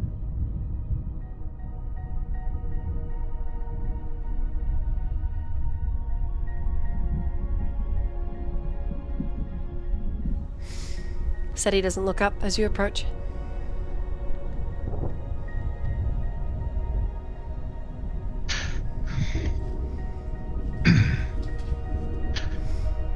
Choose not to stand, that's fine. But I offer to provide you warmth and respite from the rain. The paddock is fine at that, Brother Roe. Best not waste your time. I never waste my time, especially on those that are lost. I am lost? Why? Because I prefer the company of a couple of ewes right now? They No. are my flock at the moment. And that's when you see the growler of alcohol in between Seti's legs. The cap just left hanging loose on the side.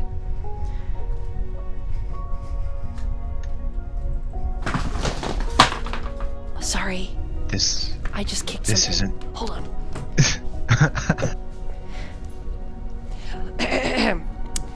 Okay, go ahead. Yeah. Yeah. Ro looks down on her and just goes, "That is not your flock." And Grimstone was not your fault. You weren't there. Don't tell me if it was or wasn't. Okay? And Seti takes another drink from the growler, and then they frown and shake it upside down. It is empty. Fuck. You don't have any alcohol on you, do you? I may have a bite of something. Rather make yourself But- actually useful and hand it over. Stand up and get it.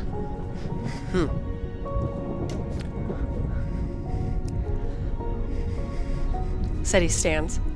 Smug expression.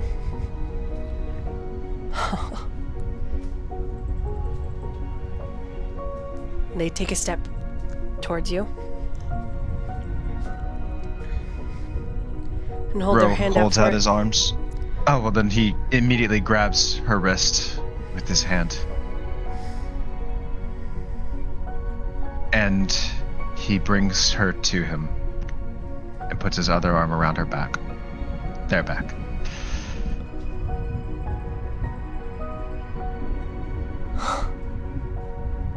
It's What okay. are you doing? You have many choices still.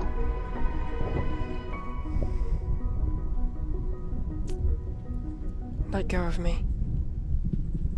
Never. Seti glares, but their face still largely scarred and ruined. It's hard for the muscles to form the scowl, but you know that they are scowling. And they tug, though not hard enough to hurt you. They tug to pull away. You are much stronger than me. And I know that. but I will not stop. I will always be here, and I will tell you every day, every hour, every minute, every second if I need to pester you that much and tell you that so many things that have happened to you are not your fault.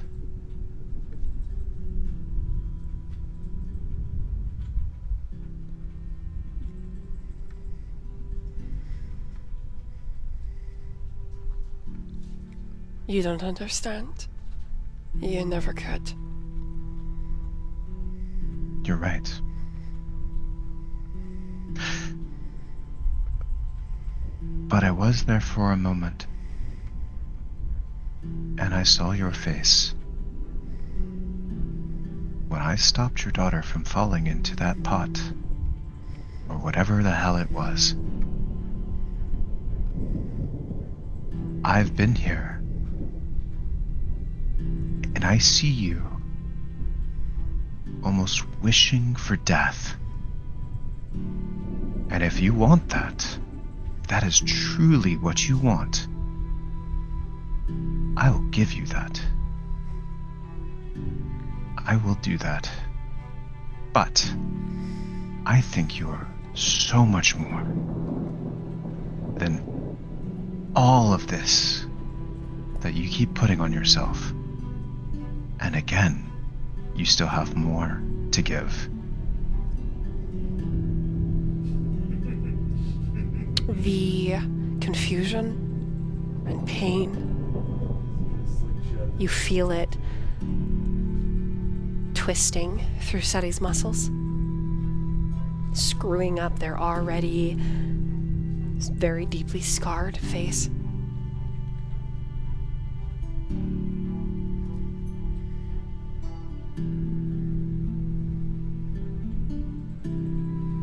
I can only treat so much with what I have, what the gods give me. I can be here for you for other things. It'll be for you to make your journey through everything else that you have to, but you are not alone. And when it comes time for you to make a decision, I will be here.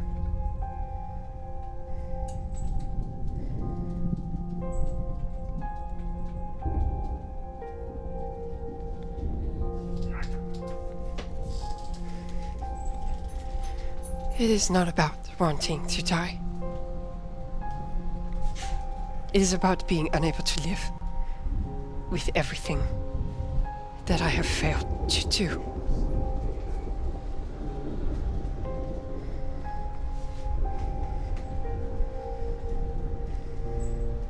And you. And Seti hits your chest very lightly with your stupid smiles and your chipper attitude every day, every moment. How dare you? How dare you come here and you tell me?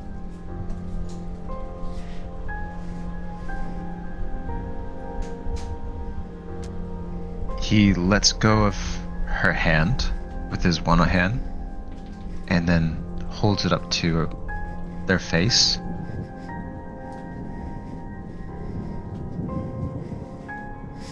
I will try to heal every single wound that I am allowed to,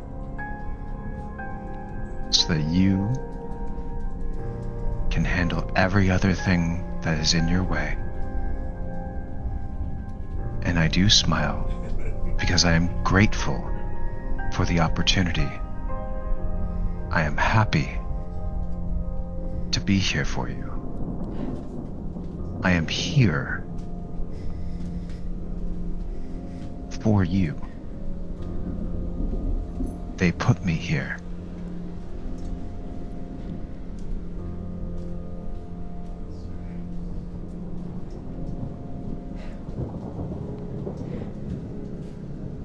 You are a healer. I understand this. But you have never been a parent. Parents They are a guardian over their children. It happens so naturally.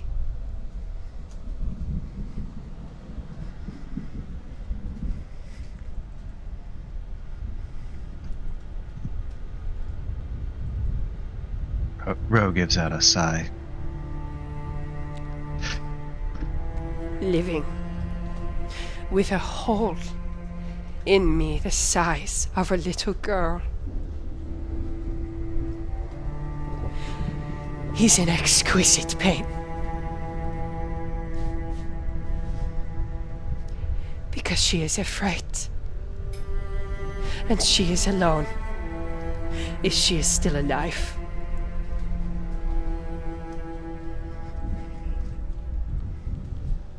Those children, Roe. The children in cages. I was so close. I was right there.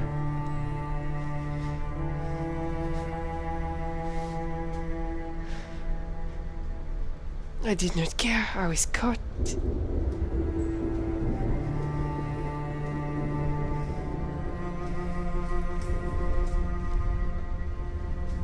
Not your fault.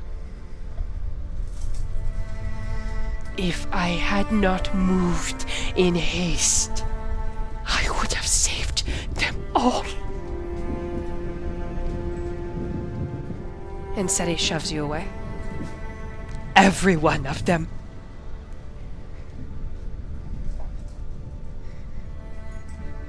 You don't know that. My emotions got the better of me. I made a mistake. I was found. What use is it to be a spider if you are caught? What use is it to be a drow if you are seen in the dark?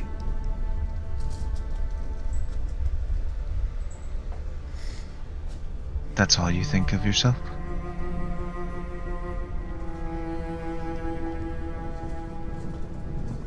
You will never understand what it is like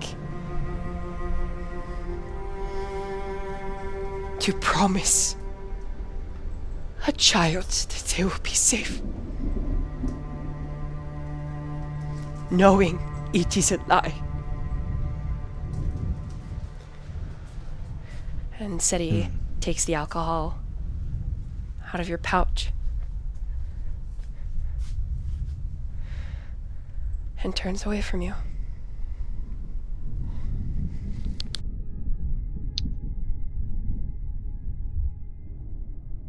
Roe moves in a rather different manner at this point. Aggressive, shoulders leaned. And he grabs her by the shoulder to turn her back to him. His face is no longer smiling. His eyes are looking up at the sky. The rain is flooding down his face. And you don't know what it is like to watch after countless orphans every day, saying some amazing things. The ones that lost their parents. So many different ways. They miss them. They love them. They wish there was something else that happened. But they were still hopeful. They still found a way to play. Every day. When they were sad, they would pick each other up and keep playing. They were terrified. They were scared. They felt alone every day. But they had each other. And I was there, making sure that they were safe for as long as I could, until it wasn't enough. I do not know what it is like to be a parent. I may never know. Perhaps I may one day. But I have seen what their eyes say, what they say, after they have lost somebody that was much closer to them than anybody else. The innocent should never experience that. So, you have a different perspective. You have a different mindset. But the moment I helped your child in an instant, I made a promise. I swore to every god. I will endure. I will suffer. I will greedily accept any pain, punishment, torment, oath, creed, anything. No child that I have the opportunity to save will ever come to harm's way until I find them into the safety of where they need to be. So again, Seti, I am here for you, and I will help you save your daughter. And I will mend every broken piece of you that I can along the way so that you can do what you need to do. If you push me away, I'll come right back. If you throw me, I will come right back. If you try to kill me, I will come back. Till I am done, you're not getting rid of me. Seti's shoulders hiccup. They throw back a shot from your flask.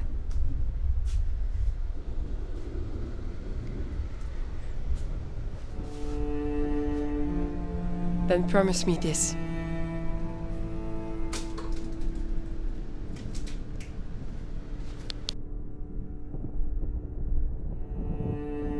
If my daughter is dead,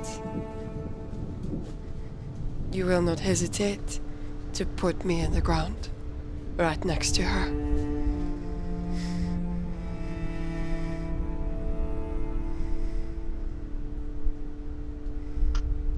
Roe pulls out his longsword, stabs it into the ground in front of her, kneels down in front of her.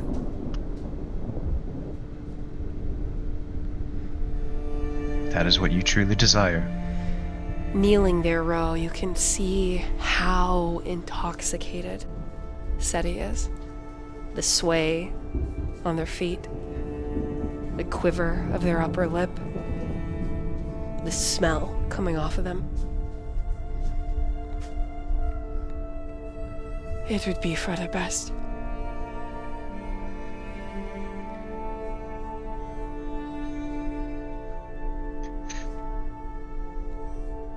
I swear it, Good. but only you need to tell me this when you're sober. Seti takes another shot. I lit the fire, Roe. I lit it, and I could not get a single gauge open. And Seti drops your flask in front of you with the implications. It is what I deserve. Then swaying, they move away from you. The sheep quietly ewing, moving out of their way as they step back into the rain.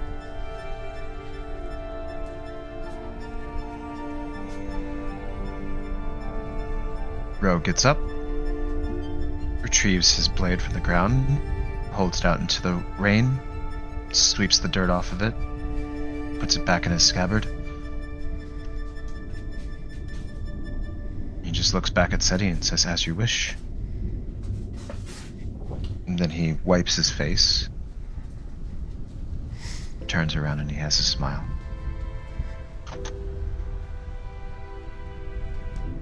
He heads back to the cottage. Well, meanwhile,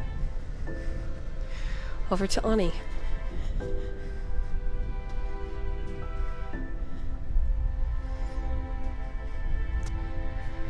Hi.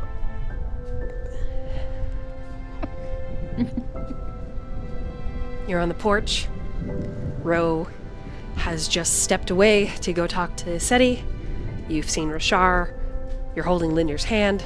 Calix is not too far from you. What do? Sin's getting traumatized in the bedroom. You know, just normal D&D stuff. I'll probably just... She'll get Lynd'ir's attention. And she'll be like, do you think Rashar's okay? He's just pacing and doing this weird hand thing. He appears to be very agitated. I mean...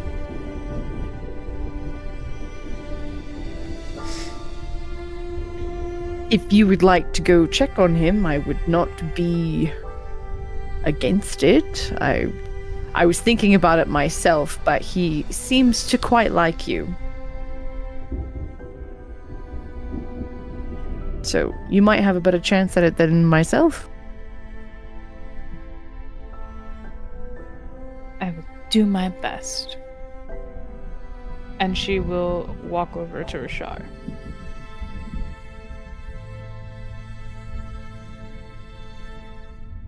Okay, he, even clanking, doesn't see you. She will step in the path of his pacing.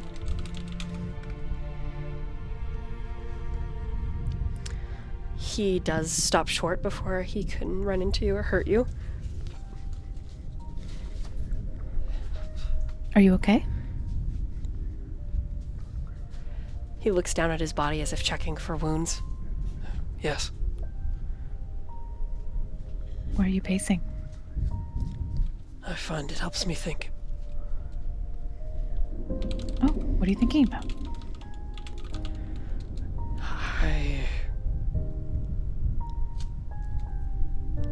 I'm having thoughts that are quite stressful, I would suppose. Okay. Do you need help?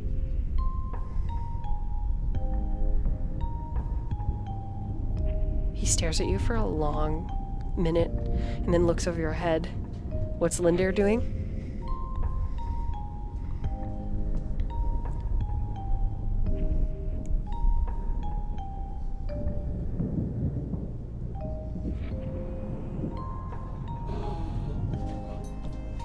Natalie?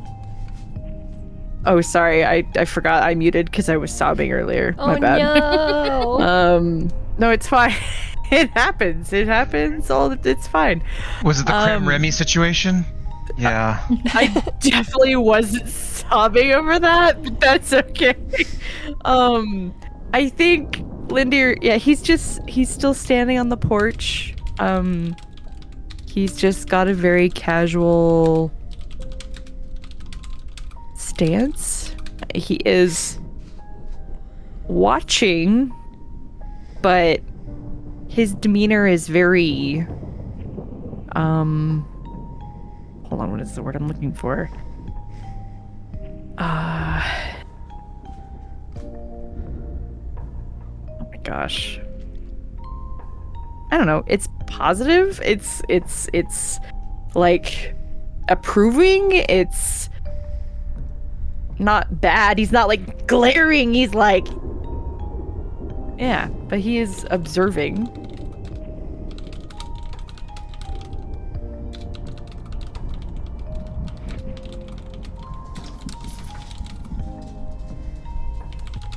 I think if he notices Rashar look over, he'd probably just give him a nod.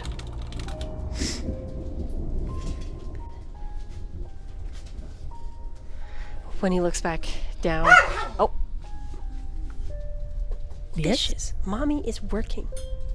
Oh. Oh, you said bitches. No. I did. Bitches is his nickname. That's his nickname. Oh, okay. Okay. Yeah. Or delicious. Delicious. Fishes and bitches. That's his answers to all three. Sorry, Nat, you're gonna have to edit that out. I'm so sorry. It's all right. When he returns from looking at Lynd'ir and back down to you, Ani, which is kind of fun that he's almost a foot taller.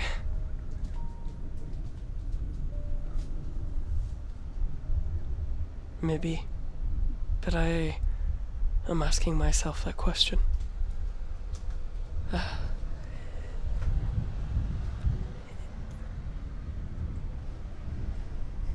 Okay. Do you need like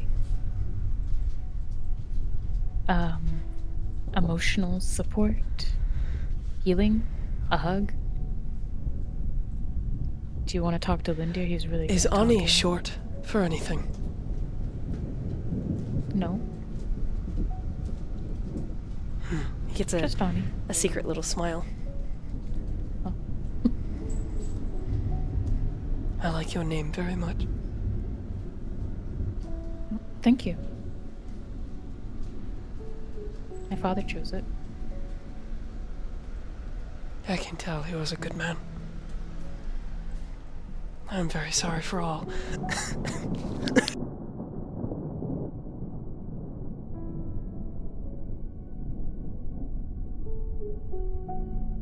It's not your fault.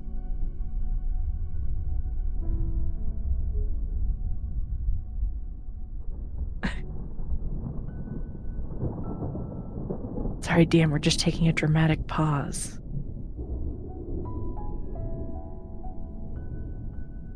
The vocal cords are not quite ready for Rasar level of acting. They're Okay. he's a low register that my vocal cords are like, bitch! What are you trying to do? I literally thought that was in character. I'm not gonna lie. I thought he was dying. I was like, oh, he's getting sick from the rain. Aha! Thank you. It's my superior dumpster fire acting.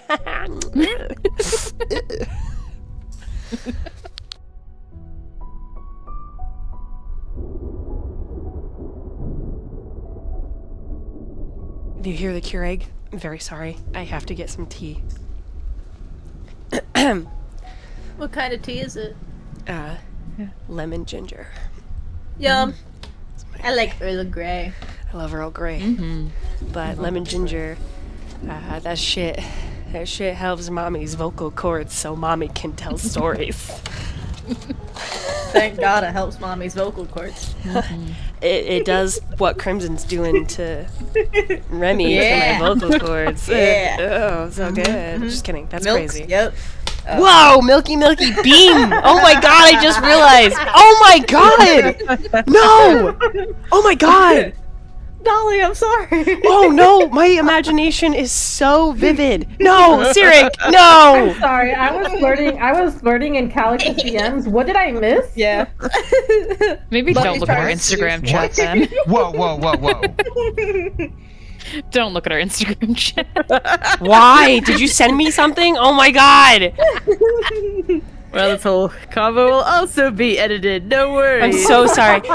Bambi, all you missed was me trying to do a deep man voice and then fucking losing my shit. Everyone thinking it was in character and then me coming out and being like, it was in character, which was just a big fat lie. And then Cyric literally making me imagine fucking Milky Milky Beam, like Crimson squatting over Remy, like just bad things. Yeah.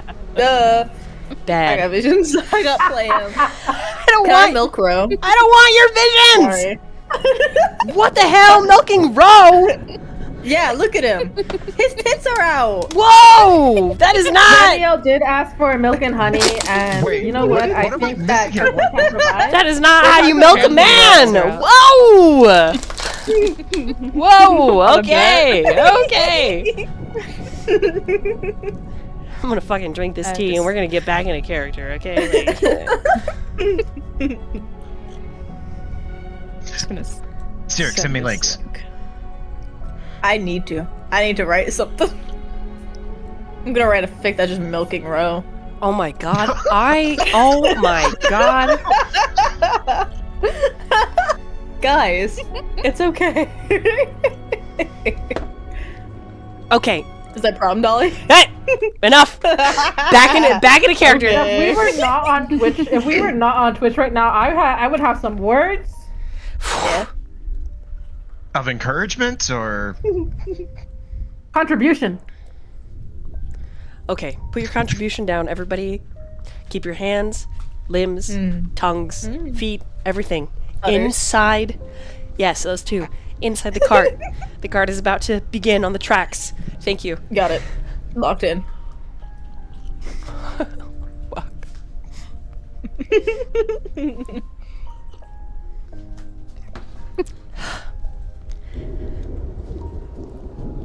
I am sorry for everything that has transpired.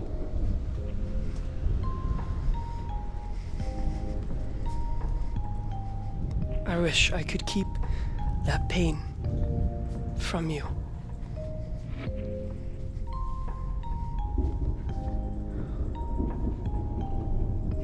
Well, I talked to Lynd'ir, and apparently this pain is normal, but it is part of living, and it makes life worth it.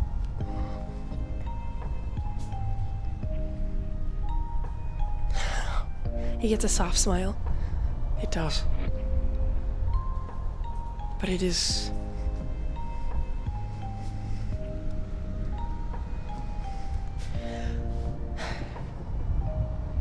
When you care deeply for someone,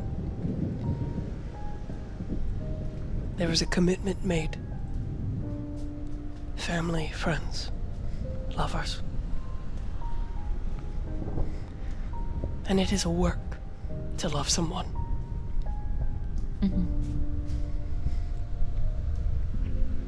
And work can be difficult.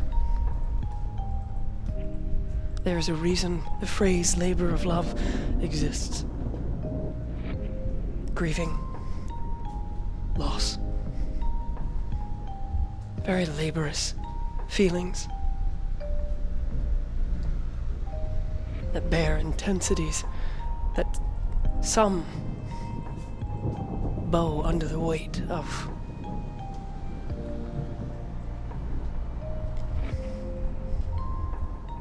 He takes a half a step closer to you, Ani. Are you cold?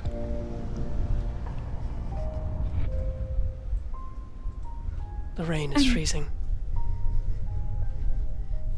Well, yes. But I would assume that you're also cold because you've been standing under this tree in the rain for a bit.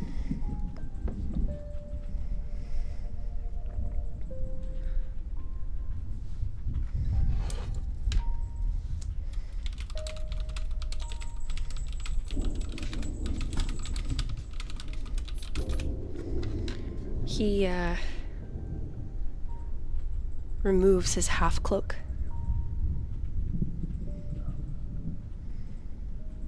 And he puts it around your shoulders.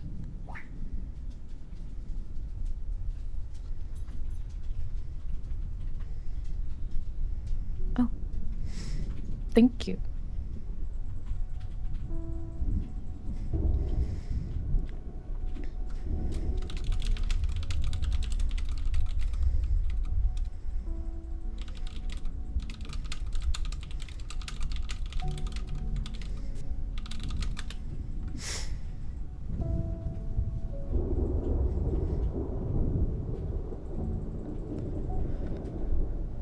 I was thinking,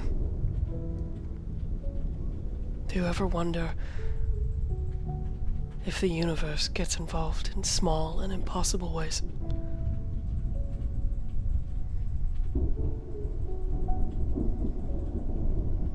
I think that the universe is a never-ending collision of all that is. And there are many times where things collide and fit perfectly together.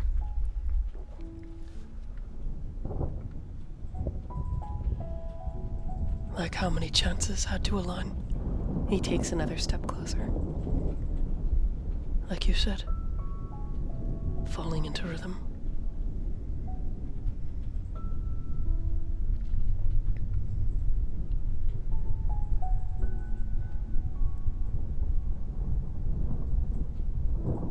More than many people can count.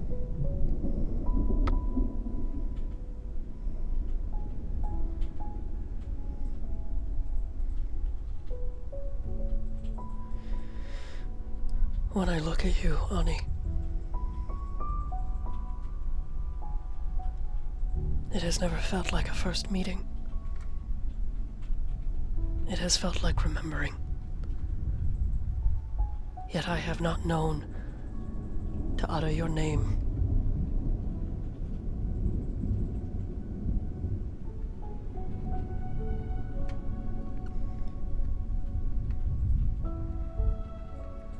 Like we met in the past life? He nods as he speaks. I have wondered if this is not coincidence at all. But perhaps the stars just shifted, and these collisions guided our path just enough. It is startling, certainly.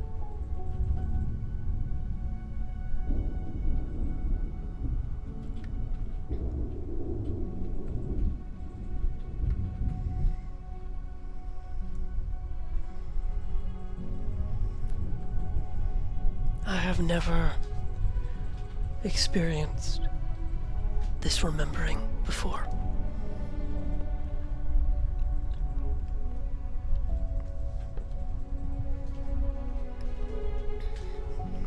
Does it bother you?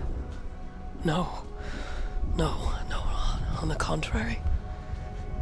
I ache with a need to be closer to you.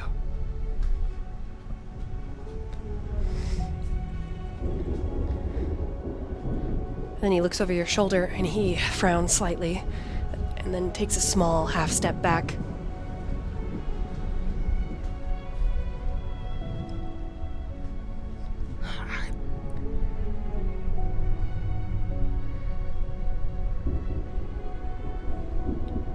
I fear what an actual collision would mean between you and I.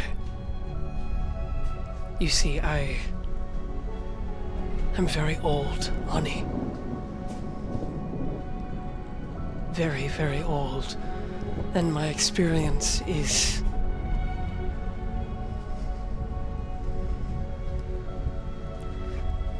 there is much I should repent for.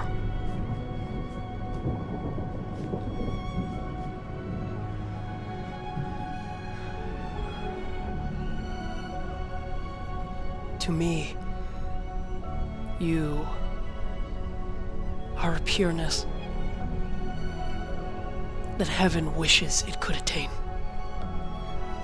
that it stands in mockery of, that its dawns and its sunsets pale like thinly veiled marble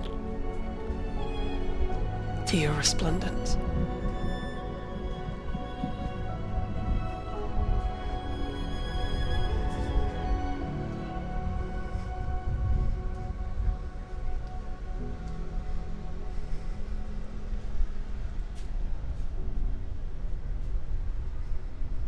I could take your sins.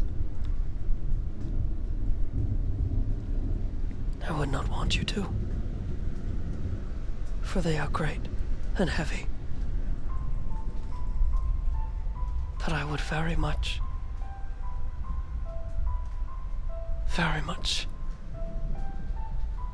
And his eyes, they trail down to your mouth.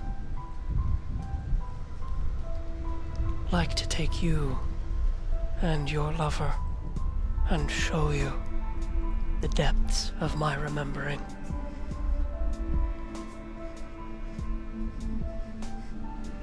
So you should. His eyes flash back up to yours, and they collide. There's a color, a pulsing violet.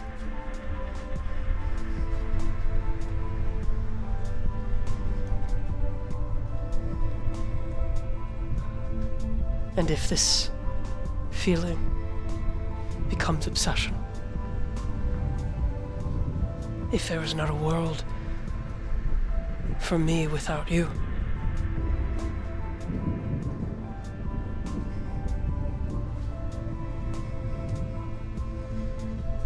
then there is no world where we do not collide.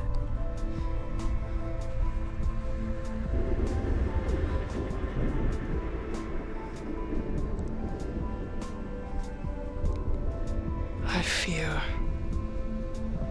I would choke your radiance, smother it like a creeping vine. I am not a good man, Ani. I am tempered because of experience and loss. But I am not good. I am not Valexka.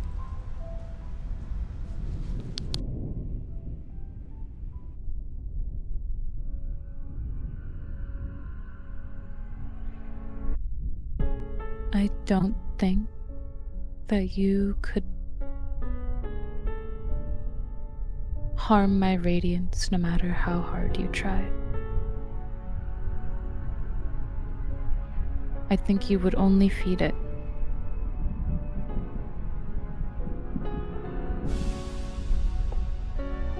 The way my father fed my mother's radiance.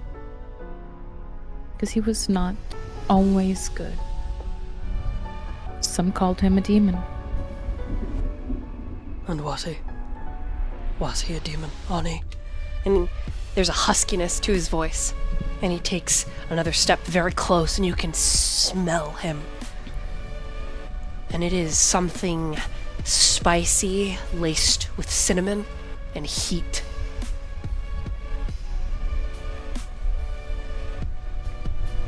Because they say he was. I am Ani. I am a demon. And a devil. I am a beast.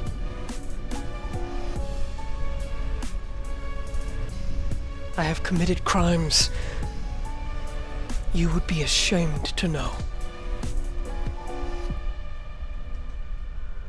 A continent's distance would not be enough in your fleeing of the pain I have inflicted upon those who did not deserve my ire.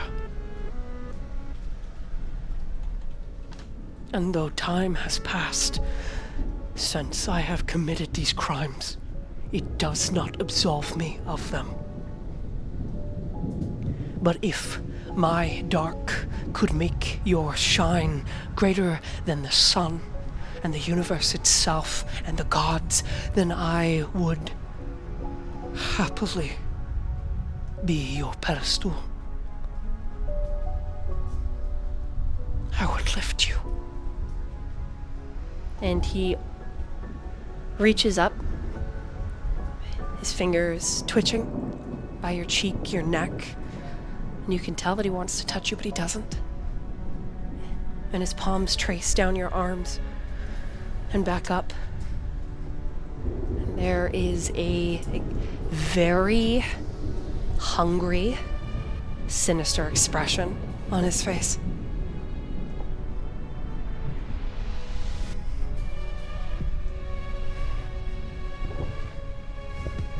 I am not like Lynd'ir. I am not goodness. I am not warmth. I am not kind.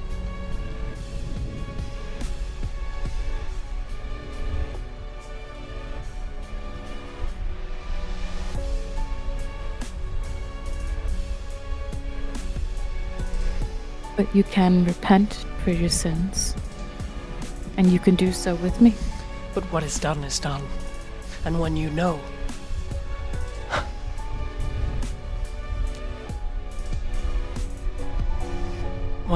you will think differently. But I would very much like to bathe in your light. Just once. When I know, I will know a version of you that is no longer here. A version of you that existed at one point that has changed. Because you are willing to take a step to be better. And you do not have to be goodness like Lynd'ir. And you do not have to be the very best light that there is. You just have to be you. And you have to be willing to help people, which you are, because you helped us when you didn't have to. It was because of you. So, and that is how I know you are good. From the moment I first saw you come up the mountain, I knew.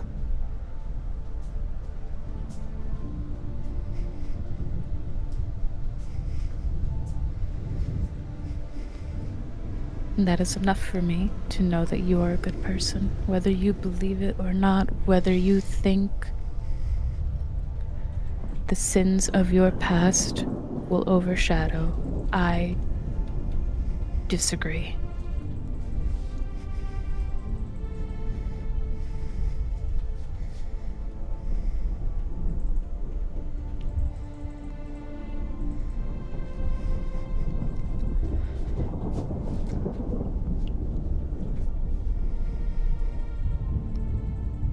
He takes your hand.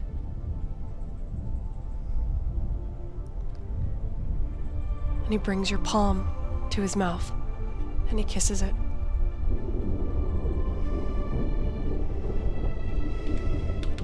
She smiles at him.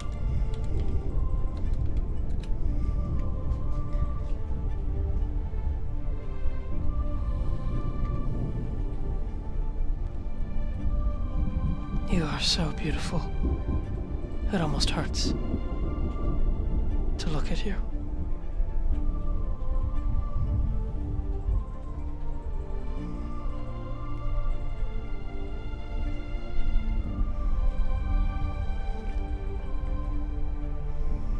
You were too kind.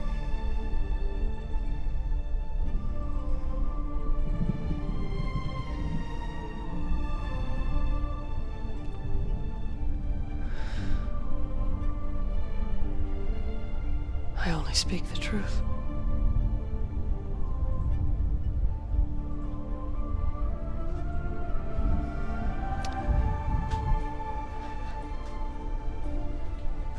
And he holds you there, your palm in his thumb rubbing a circle in the center, just gazing at you. You can tell that he's thinking, he's considering. This confession was not all on my mind. And then you see his eyes, there's a shift, succinct. And the saturine intimacy melts into something different.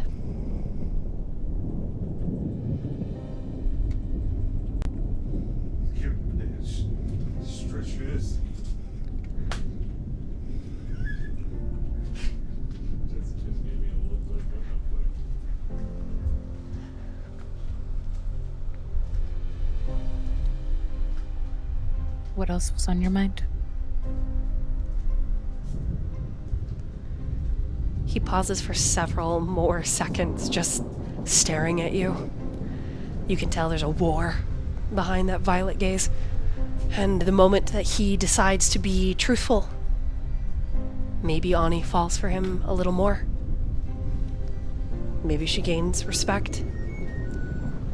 Or maybe it's a little fear.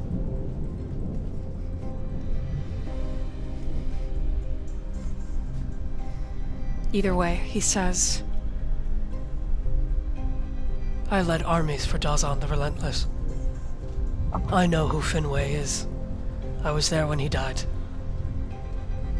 I am no mere wanderer. I am not a peasant. I am not soft. I am not kind. I have led machinations for the return of my lord and master. And it is because I was too slow. They sent an assassin.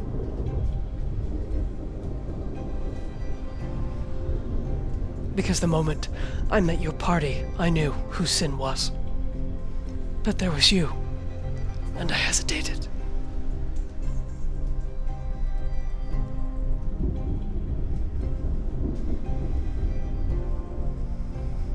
I knew they were going to kill my brother. I told them where he was. And I no longer know if I have machinations to see my sister dead. Because of you. And he lets go of your hand and steps back as if to allow you to judge him fully.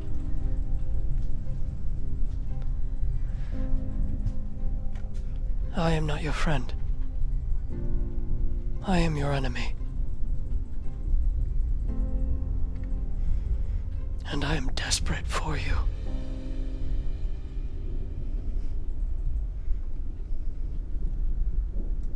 Whatever you decide, I will respect.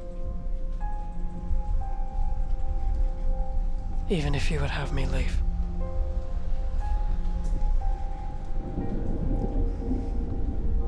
Or fall upon your hammer.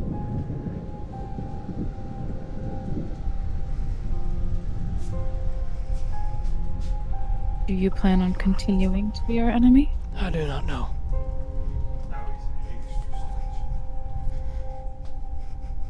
It is difficult to know because of the affections for my lord. He was one of my closest friends. And so was his wife.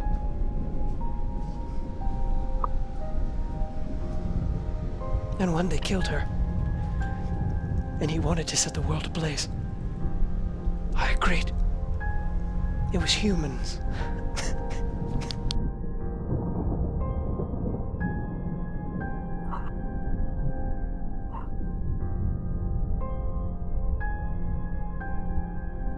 Please. Oh my god, Chai, please.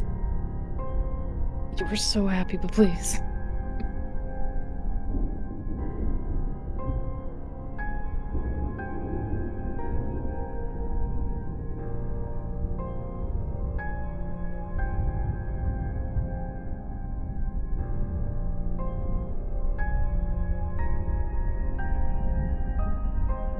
Do you intend to let Dazan burn the world again? Yes, I do. I think. He looks down. I no longer know. And if that meant that all of us here would die? Maybe even you. Would you still do it?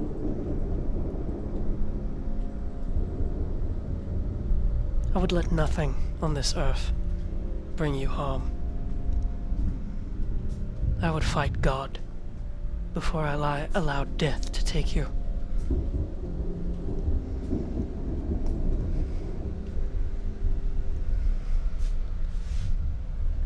You are too perfect. Too bright. I was not lying when I said you shone brighter than heaven. I was there. And as I fell, I thought it was beautiful. But you are so much more. And in watching you this short time, I know that this is no exaggeration. You are so good. So good.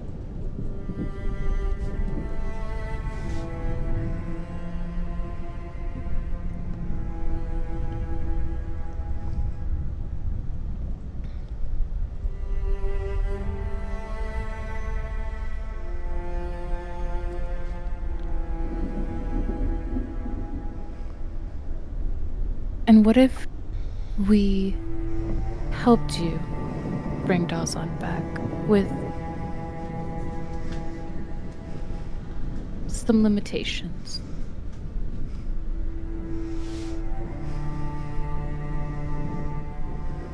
What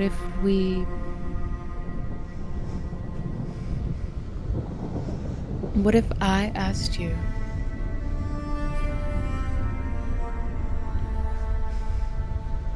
to help us find a way so that if Dazan does return, whether by your hand or some other, that it would be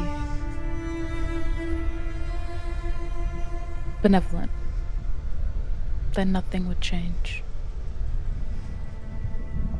that he would be subdued with no power.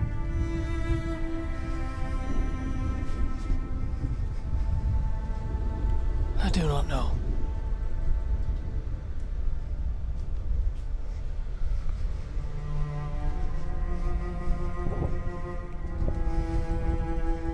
What I do know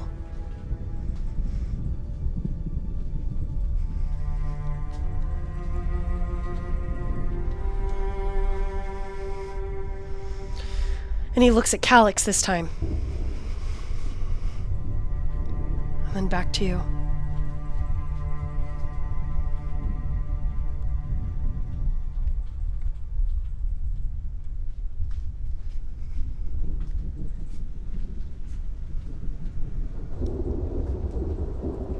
I do not think it is mere happenstance that all of you have been brought together like this.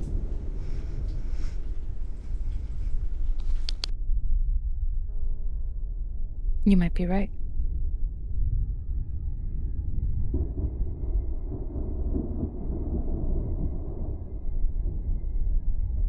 I have one last question.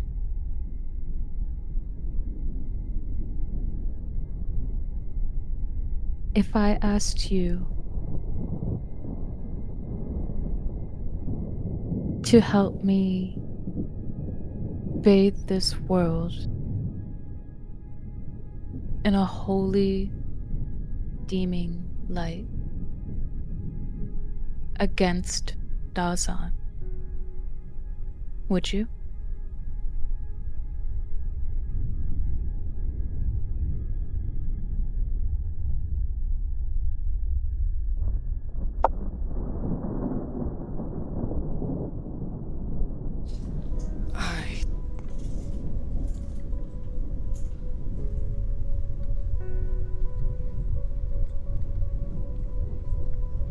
I would most happily bear your mantle.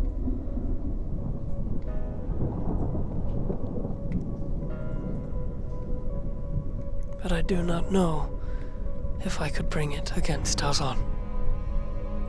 Not to his death.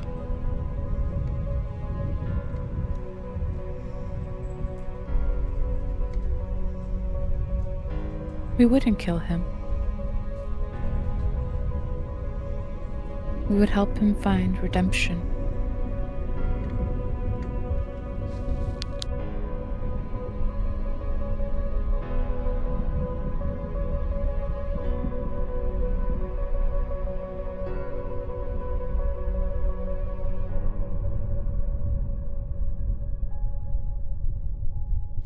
You would need to find Echo first.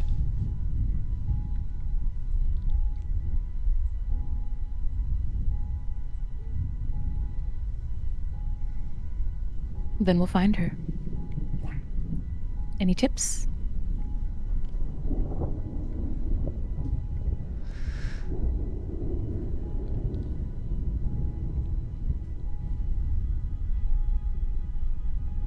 Perhaps some.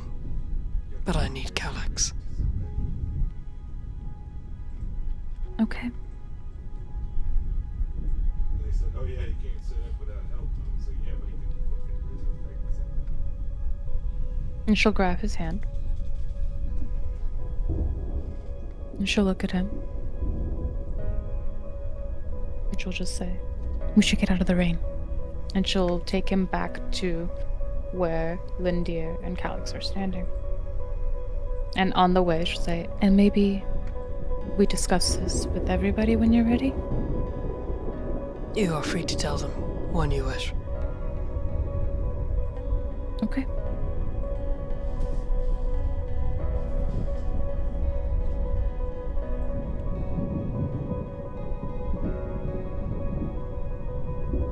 And as she gets back, she will use her other hand and go back to holding Lynd'ir's hand.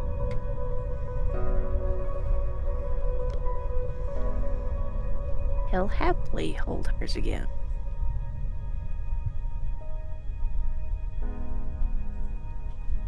And so the universe collides once more.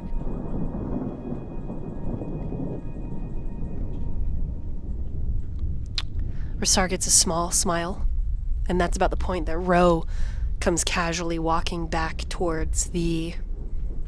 maybe not casually, but Roe returns from his conversation with Seti.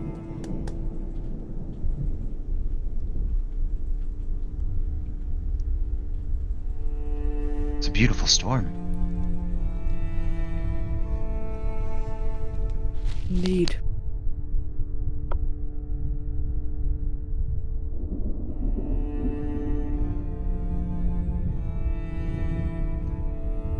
So? How? I think I know the answer, but how are they?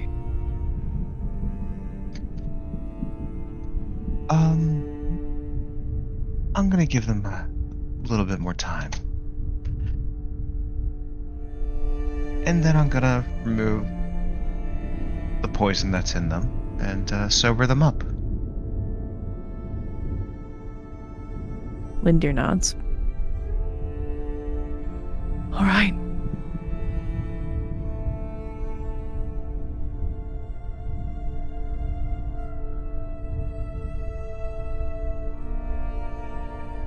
Well, I suppose at that point is when we will attempt to move out, assuming that the others are ready at that point. If we're gonna make for Baldur's Gate, we needn't dawdle too long, I suppose. Tilts his head. Baldur's Gate. The giants are headed that way. Ani, roll an insight. With advantage, because he was just honest with you. Woo!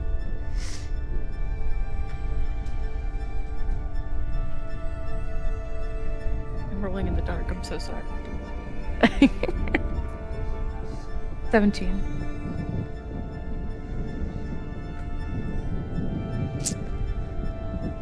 Rissar knows a different sort of plan.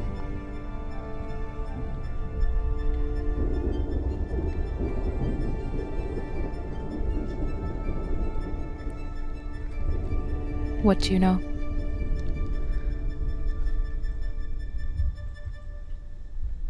Baldur's Gate is a front.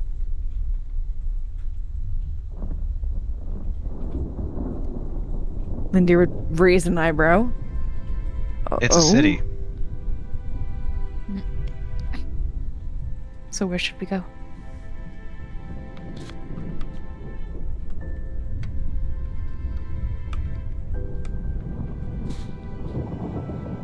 It depends on exactly what you wish to accomplish.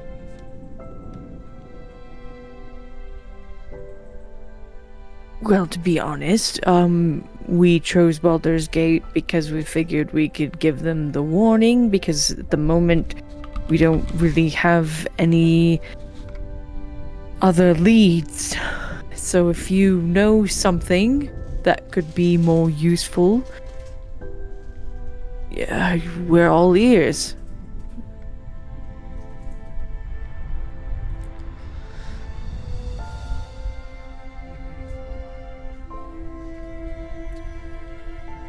He looks a little scared, Ani.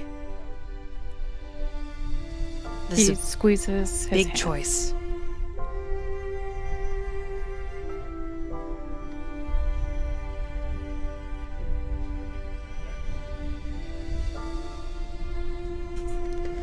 They intend to take Silvery Moon. This guy's gonna play us all night because it's the last night for the alpha. Why? Magic. And Silvery Moon bears the best school. On top of that, closer to us, yet still on the way to Baldur's Gate. They will raid Candlekeep. A small elite force. They are looking for something called the Book of Life, because they are going to use it, along with the blood of my family, to split open the mountain and get to Dazon's corpse.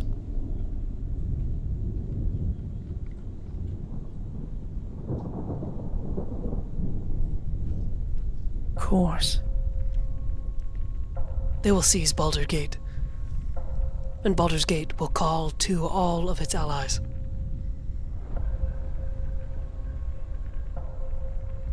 Leaving Silvery Moon, and in some cases Candlekeep, destructed. Correct. Then we should go there. The keep?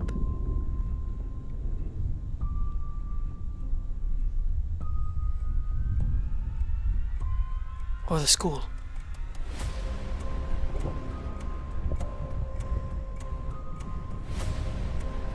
I mean, if they're seeking the book, we believe the book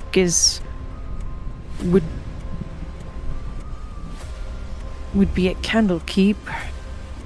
Correct? It is the largest, most renowned magical library in... He nods. They will use the the realms? chronosphere. They will put themselves there decades, centuries.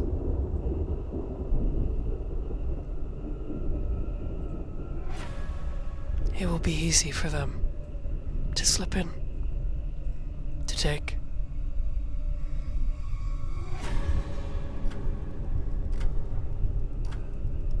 He exhales and squeezes Ani's hand.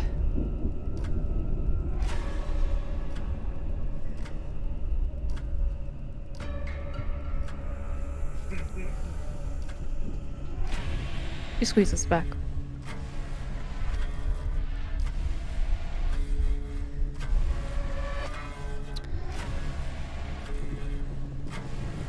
Overhead,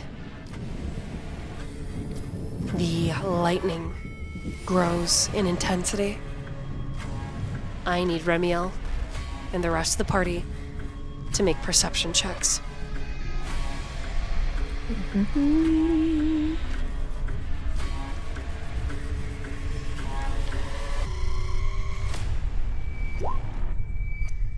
Son of a fucking bitch!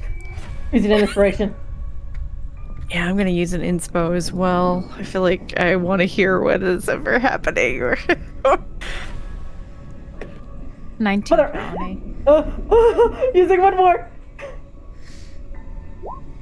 Whatever. Whatever.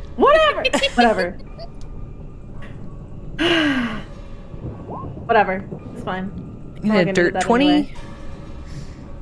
Okay. Brother Roe? 26. I'm trying to. Okay. Now, So- should I use the inspiration? Up to you. Follow your dreams. Ah, not good. What do you even roll? You're just rubbing it in my face, aren't you? You know what? I'm gonna add one of those free D4s, as well as guidance, just for funsies. Ooh, Fight him. Fight him, Remy. I you can made do me so this. mad. It's okay, you're distracted. You're having fun times with Crimson. It's understandable. So just an additional 4 on that. So yeah, 30 total perception. Okay. Roe, you see it first. A dark shape in the listless gray sky. And it is speeding quickly. Very fast towards your location. everyone else, Lynd'ir, Ani, Calix, you become aware of what you assume is a winged tiefling that smashes into the ground, leaving a crater the size of a man. And it is Crimson that pulls away from you, Remiel, and leaps for her clothes, shouting, "Get dressed, we're under attack," just as this mostly naked man, horned, winged, wide chest, steps out of the crater carrying a trident that says, "Ah, ah, ah. You shouldn't have broke your covenant, brother." And he casts lightning, and we're gonna end stream right there. God, son of a bitch! Damn! At least let's see what the first round looks like. I mean, Dude, I fucking knew it though when you were describing him. Like, that's another brother. I was like, I can fix that's him. 'cause either Okay, but evil listen, or I can this fix is a him. new brother. I can fix it. It was the mostly naked that tipped it off. I mean, that was the part that made me think it was Alaska. I was like, oh. Shoot you. Oh! Oh! Hey guys! I can fix them. Welcome I to can maybe fix the them. mid-campaign of this campaign. what's the maybe mean? Wait, what? I don't know. What's the maybe It mean? depends on how many side quests you take. I don't Yeah. know. This could be the middle, this could be the very okay. end. This is I the was gonna end. say, we could all die next time. Who knows? I mean, Yeah, it it's like happened Lynd'ir almost said, the we could die last tomorrow. time. That's true. That's so true. We did almost all die last time. If we die, we'll blame Lynd'ir for bringing it upon us. Yeah. Those Whoa! weak wrists couldn't hold us up. Whoa! He jinxed us. He's like, we could die right now. I have a question. When someone Naked man raided, falls from the sky. did you guys see the little crow fly across the screen? Did that happen at all? I was not paying attention, not I'm so sorry. looking at the screen when it happened. I caught it right after, so I'm not sure. But when I can look later on the VOD. Okay. No Yo, worries. stream, you see that shit? Because I wasn't looking either. Yeah, I didn't. Stream. I have a Was set, there a set crow? up, but I didn't. There's a bunch of them that fly across the screen, but I have to stop reading chat in the middle of really important roleplay. I don't even. Yeah, I have. I have to screens. pace. I have to pace. Like I have to hide everything when I am role playing. I have 3 monitors and I use none of them to watch the stream except for chat, so I don't know. I'll check it and I'll be like, oh my god. I can't take this seriously for a second. I have to like stare at something. You're like, I must nonsensical. withdraw my eyes from these vernaculars. I cannot look at what you people are saying to me.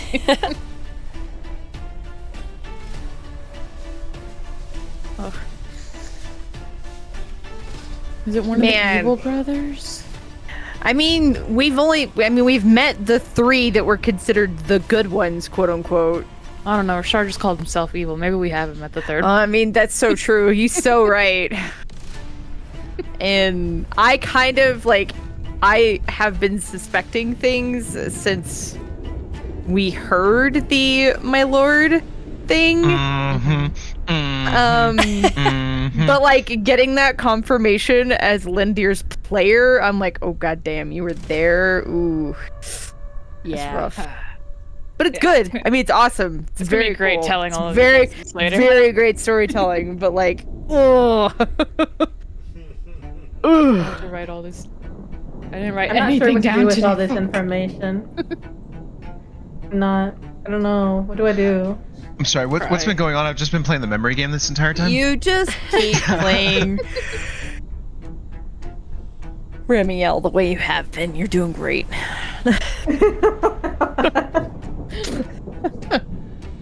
Oof. Yeah.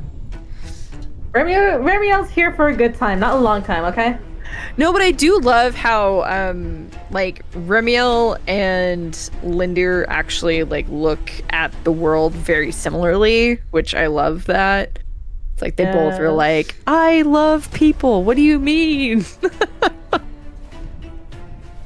feel like there's some minor differences because Remiel's just thinking of like, yeah. But I think I do like it as well. It's just fun.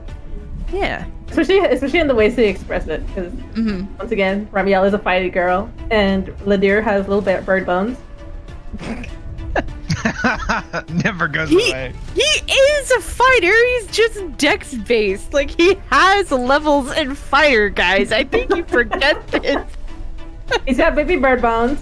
He does. I didn't say that he wasn't a fighter. I said Remiel is a fighty girl. Fighty girl. He has bird Birds are bones. very spry. They're you know. That's yes. It's just funny how it turned out because like it was all because of this stupid trap that broke his wrists, and then the one time he fumbled when he was trying to punch Dazon, like and Remiel punched him instead and broke his wrist. Yeah, I mean, it's really the dice that are just trying to develop your character. That's really what it is. It's so true. Like the dice are like, and weak wrists. And it's like, what? What do you mean? I'm a violinist. I don't have weak wrists. That's why it's really funny. 'Cause he's the freaking violinist. Come back tomorrow for more tabletop RPGs.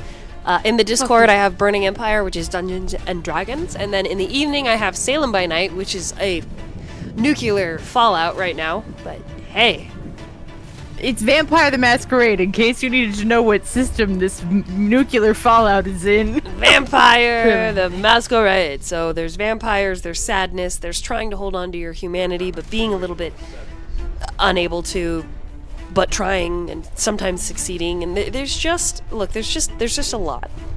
The VODs you can rewatch here, or you can watch them up on YouTube. There's a whole playlist called Raw. And in the Raw playlist is every VOD, and then the video is removed once it's put in its proper place and edited and etc. Correct. Yeah, they did rescue the machine gun, which was a Pomeranian by the name of Cherry. Yeah, I know, almost 500 subs on YouTube. Thank you, Gabe. I didn't know. I knew. I did not But know. that's because I upload your stuff for you. I try really hard not to look at any numbers because I get so anxious. No, that's so fair. Understandable. And I Let's just... get it to 1,000! Let's get it to 1,000! Oh my god. A million! So stressed. So stressed. Holy moly. I just... Whew. Every time I'm in a Fallen Throne session, I'm like, I want to be in more games with Dolly, but right now I'm the one holding me back. I'm the one that's just holding me back. I'm the problem. Yeah. I don't... Okay, I'm a dumpster fire. Okay, like, hold on.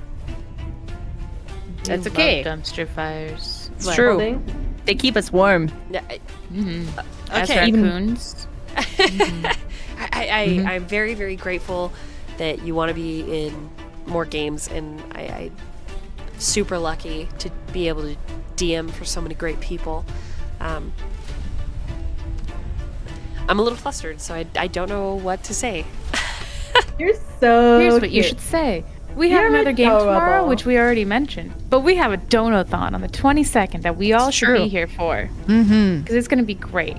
All-day event on Wednesday, the 22nd. Let's go! Yeah, What it's so time much is that fun starting stuff. at? A 1 p.m. MST, Mountain time. roughly, and it's just gonna go until I go to bed. So hopefully we make it 11 hours at least. You got this. Yeah, Take it's... breaks, drink water. Yeah, Take care of it's to yourself. pay off some medical debt. I've got a lot of it, so I'm trying to pay it off. Yeah, it's a lot, but there's no pressure to donate. Just showing up and hanging out and stuff is cool. It's gonna be great. Be there. Maybe. I mean, there might be dumb shit. It's gonna be so- great. Okay. It's going to be so good. You have a lot of faith in... I have all the faith in you. What do you mean? Yeah. I just That's where all my faith goes. Don't Really. have super high expectations. Is all I'm saying. It's I just expect cool shit, man. yeah. There is gonna be cool shit. Like I thought it was cool shit, and I didn't know what to call it, so I was like, Yeah. put down cool shit. That's what it is. So Yeah. yeah. Punch and pie. Okay, I have anxiety, so I'm gonna end stream now. Thank you guys for hanging out. I really appreciate it. You choose violence today, Doomslayer. No, you didn't. Violence chose you. Preach. Oof. Okay, yeah. Thanks for coming. Bye. Bye. Good night. 안녕히